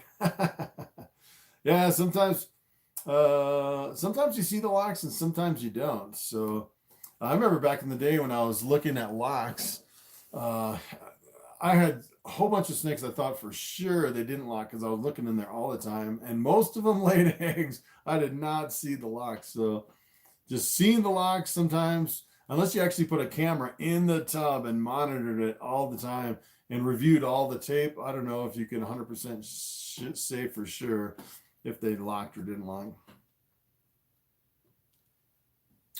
Real highlights. What's up? What's the best way to convince parents to get a ball python?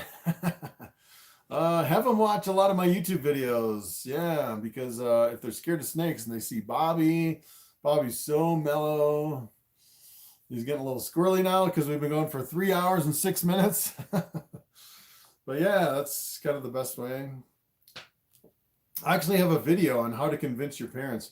It's my only video that's marked as for kids, where you can't comment underneath the video, and it's not monetized, which is kind of crazy. So anything, it was kind of targeting younger kids. So if you have a kids video, you have to mark it as kids, and then they strip all the ads and strip the comments. It's the whole kids things that they had. I think it was like a year and a half ago on YouTube, a big lawsuit with the kids videos.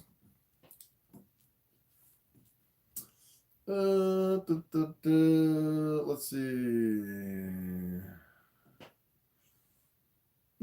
Ball pythons can get belly, scale, or rot. Yes. In a wet climate, I think that you could have a problem there.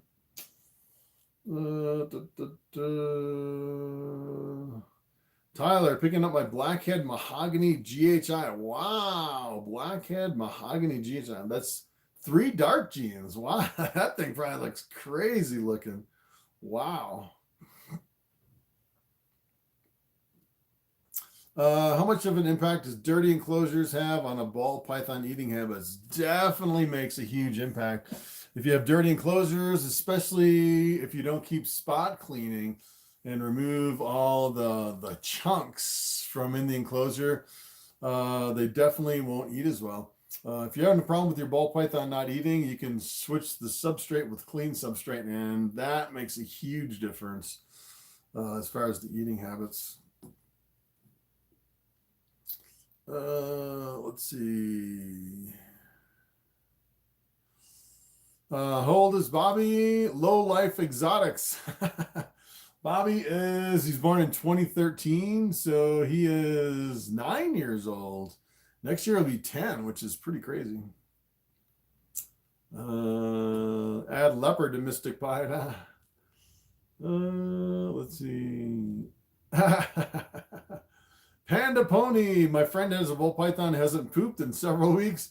Doesn't know what to do. She's tried to give him a bath. Yeah, so Ball Pythons, sometimes they won't poop for months, sometimes months and months and months. I would not look at, I've never heard of a constipated Ball Python dying from constipation.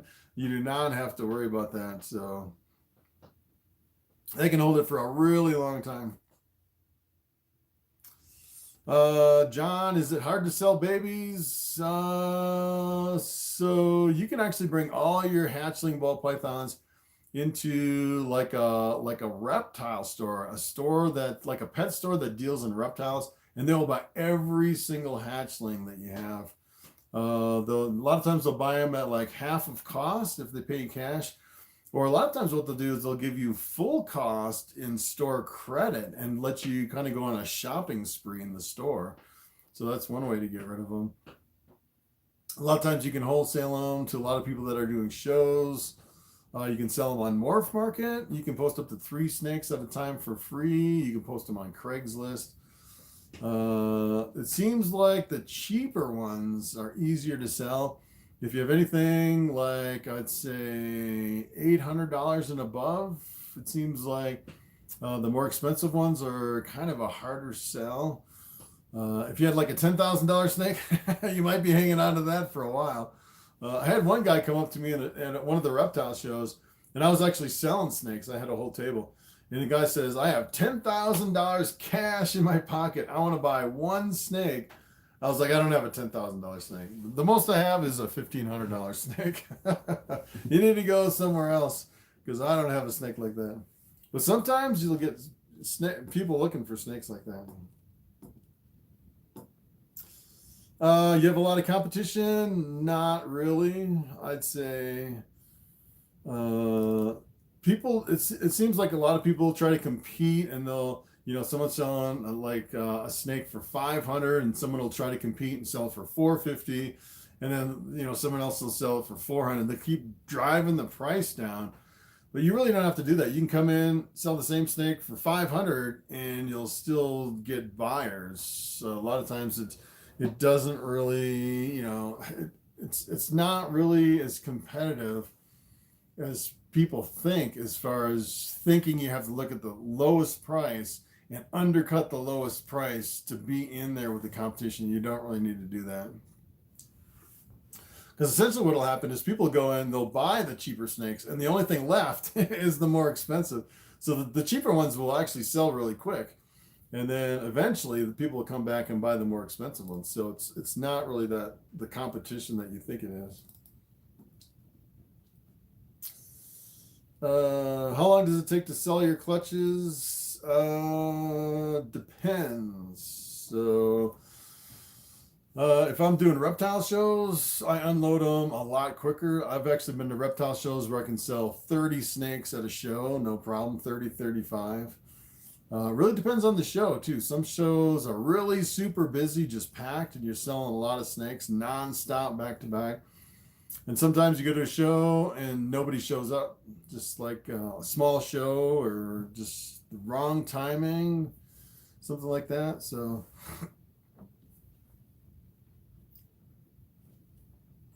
all right, let's see. Getting close to the end of the question list.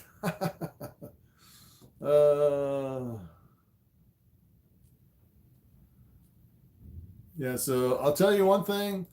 I always sell all my hatchlings. I have 100 hatchlings every year. I always sell them every year. So never have a problem selling hatchlings every year.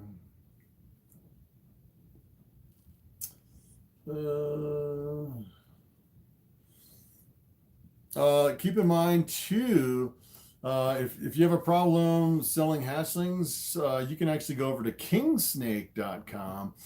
Kingsnake.com, in their classifieds, you look under like the Ball Python classifieds, they'll have a lot of wholesalers advertising over there, and they want to buy large amounts of ball pythons. They prefer to buy at least 10 at a time. So if you have 10 ball pythons or more, you can go over there and negotiate a deal with a wholesaler. And all they do is a business. They just buy snakes at wholesale and then flip them and sell them to the pet stores. So as a matter of fact, when my reticulated python lays eggs and I get like 50 of the same reticulated python, it'd be kind of hard to sell 50 of the same thing because they're all going to be the same thing. So what I do is I probably, keep 10 to sell over on Morphmarket, take the rest of them, bring them over to a wholesaler, sell them at a lower price and just unload them all to one of the wholesalers. And they can sell them nationwide. People can buy them over there because they have a bigger network, some of those wholesalers. I've actually seen some people kind of have deals with some of the bigger breeders. As a matter of fact, I've seen Brian Barczyk on some of his older videos where he's unboxing some of these boxes of snakes that people have sent him. And apparently they have deals where they don't want to deal with selling their ball pythons like on Morphmarket or Craigslist or anything like that. They want to sell them all to one person. So what they'll do is they'll ship them all over to Brian, and he'll just figure out how much they're worth as far as kind of like the wholesale price, and he'll just send them a check. So every year they produce a bunch of snakes, just send them to one of these big breeders, and they give them whatever they think they're worth. So let me tell you, ball pythons are like cash in the bank. It's not like you're going to end up with 100 ball pythons that you can't sell that aren't worth anything. So there's definitely places that you can sell your snakes. Is it beneficial to operate as an LLC? Yes, you can do sole proprietor, LLC, corporation. I don't think I've ever seen anyone do a corporation. I don't know. It's just LLC is a little more complicated. If you think someone's going to sue you, maybe LLC. Yeah, so I don't know. I mean, if I sold a snake to someone and it died, I just give them credit or give them another snake or refund their money. I don't think anyone would ever really sue me over a snake. Maybe if I got like really high end, like if I was selling like $10,000 snakes and a whole bunch of them or something like that. I don't know, even still, I think sole proprietor is better for me. I don't think anyone would really sue me. I would say if you have something like a reptile zoo, or if you have a facility where people are coming into your facility where you have the potential of someone tripping and falling or getting hurt or something like that, then you might want to do an LLC to kind of protect you from people suing you for something like that, where it can actually reach into some of your personal assets. So it really depends on what kind of an operation that you have going on. CREC's mutation. Greeting from Puerto Rico. Wow. Puerto Rico. Cool. I've considered moving to Puerto Rico. As a matter of fact, I think in Puerto Rico, I think ball pythons are really restricted in Puerto Rico. I think you can only have, I think you have to have like licenses and permits, and it takes like 6 months just to get a ball python down there. I don't think you can breed them down in Puerto Rico either. Vic Z45. Why does my truck die when it overheats? You got to put some coolant in it, dude.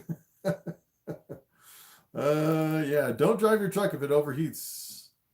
Let's see. Cali 82. What's up?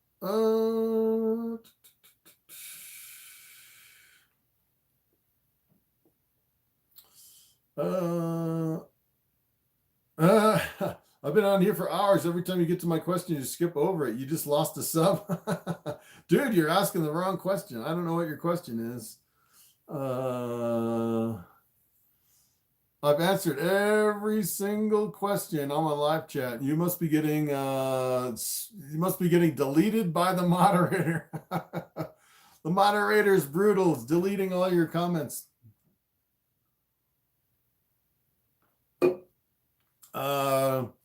So if you're asking a question and it's getting deleted, I try to cut out, if you're using questionable words, try to use alternate words and try to rephrase the question. Yeah, so that could be a problem. It seems like every live stream I have some person ask the same question over and over and over, and it keeps getting deleted by the moderators.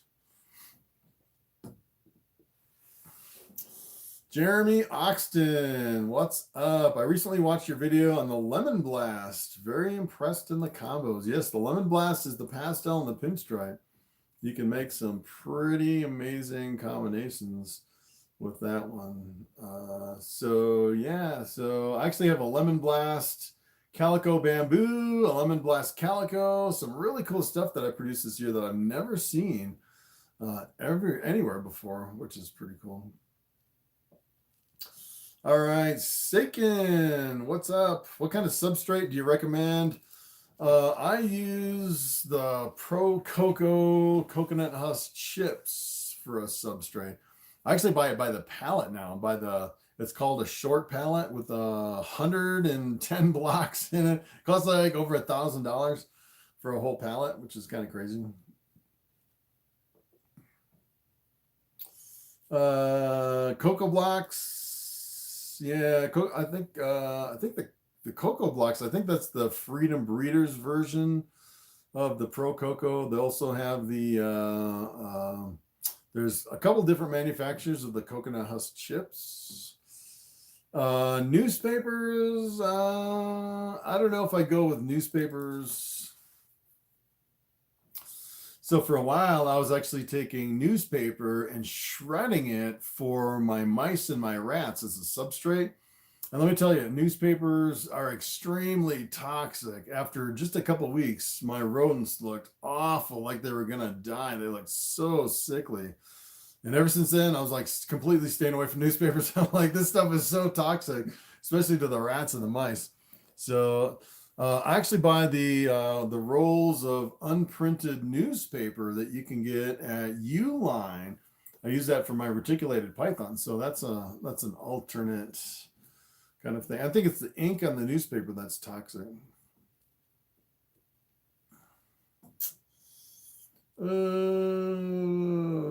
Let's see. So, how do you get a table at a show? Yes. So it has to be way before the show, like sometimes weeks or months before the show.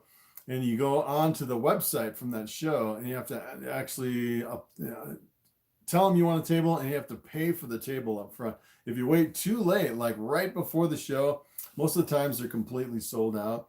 As a matter of fact, I actually went over to the NARBC, and they're completely sold out of all the tables over at the Tinley Park shows. And kind of the cool thing with some of the local reptile shows here in Colorado, you can actually pick your spot in the show. They actually have a map, and they show all the different vendors and the available tables, and you can actually pick your spot. And sometimes certain tables are more expensive, like if you have like a corner booth or like a bigger booth, sometimes they're more expensive. It's kind of nice to know where the other ball python breeders are too. So sometimes you don't want to be like side by side by another ball python breeder. You kind of want to be in a different spot in the show. Another thing, if you're getting a table at a show, I would say you might want to avoid the tables by the doors. I've actually been to some shows where on that particular day it was really cold with wind blowing in, and sometimes it's just like an ice cold wind blowing right on your table, which is really bad. I actually have heat strips that I put under my display cases so I can actually heat my snakes even if a cold air is blowing on my snakes. But I've seen some people kind of get in a bind with non-heated display cases right next to a really cold door with that wind blowing in. Let's see. Oh, I'm getting close to the end. All right, I'm kind of browsing. There's a lady in Puerto Rico selling balls on Morphmarket. Wow, I didn't know you could actually do that in Puerto Rico. Puerto Rico would be kind of a cool place to live. I was actually considering that.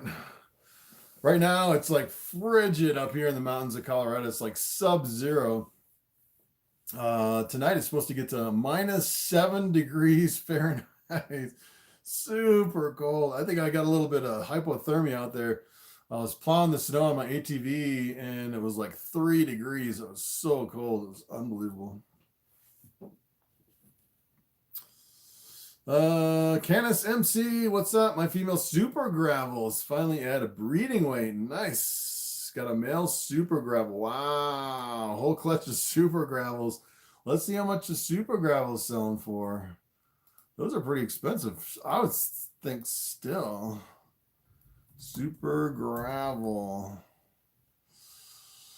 Yeah, that's the way to go. Super gravel to super gravel. 1,800, 1,700. Fire super gravel, 2,800. Yeah, that's the way to do it. I might hit you up on a couple of those super gravels.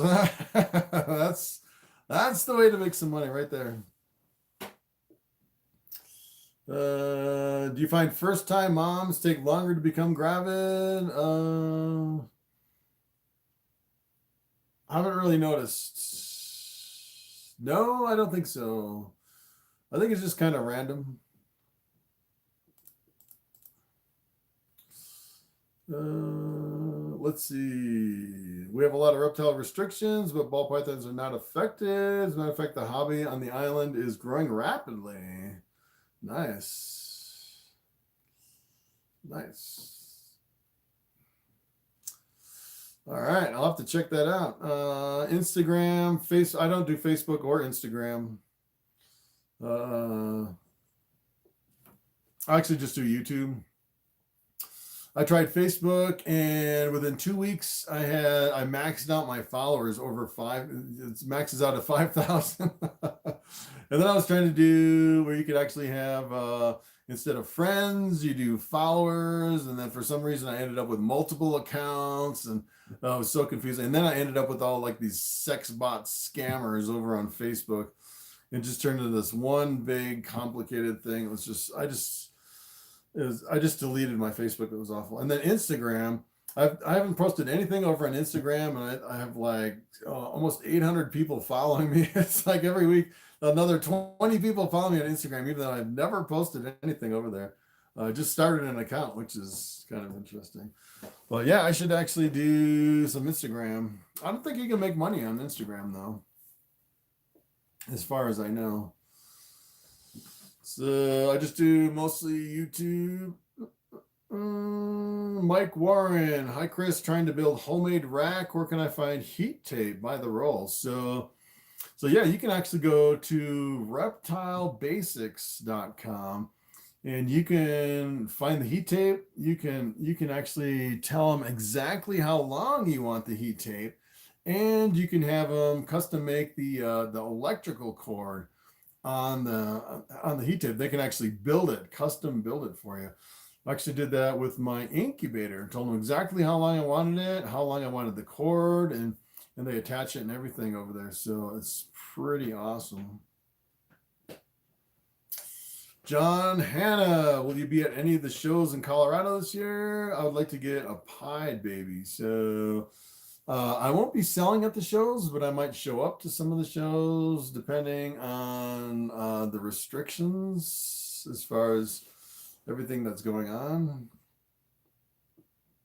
with the whole pandemic. Let's see.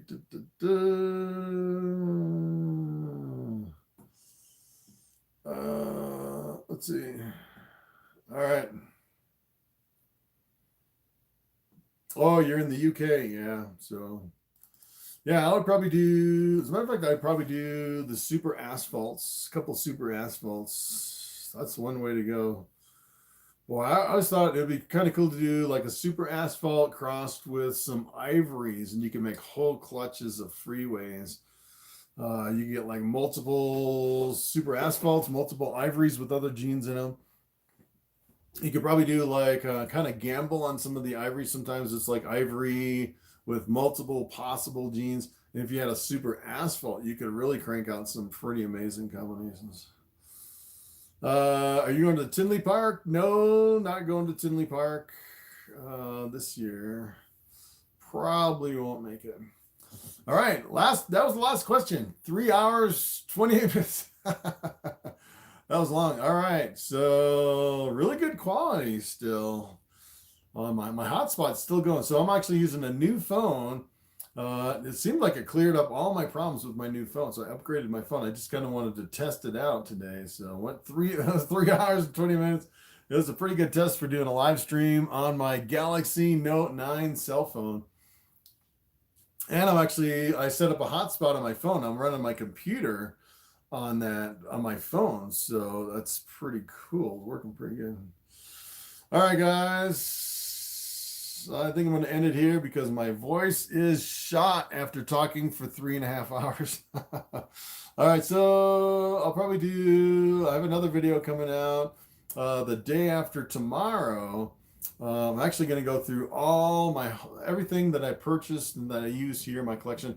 I'm going to show you the racks and all my supplies and everything I bought for breeding ball pythons. Put it all into one video, which would be kind of an interesting video.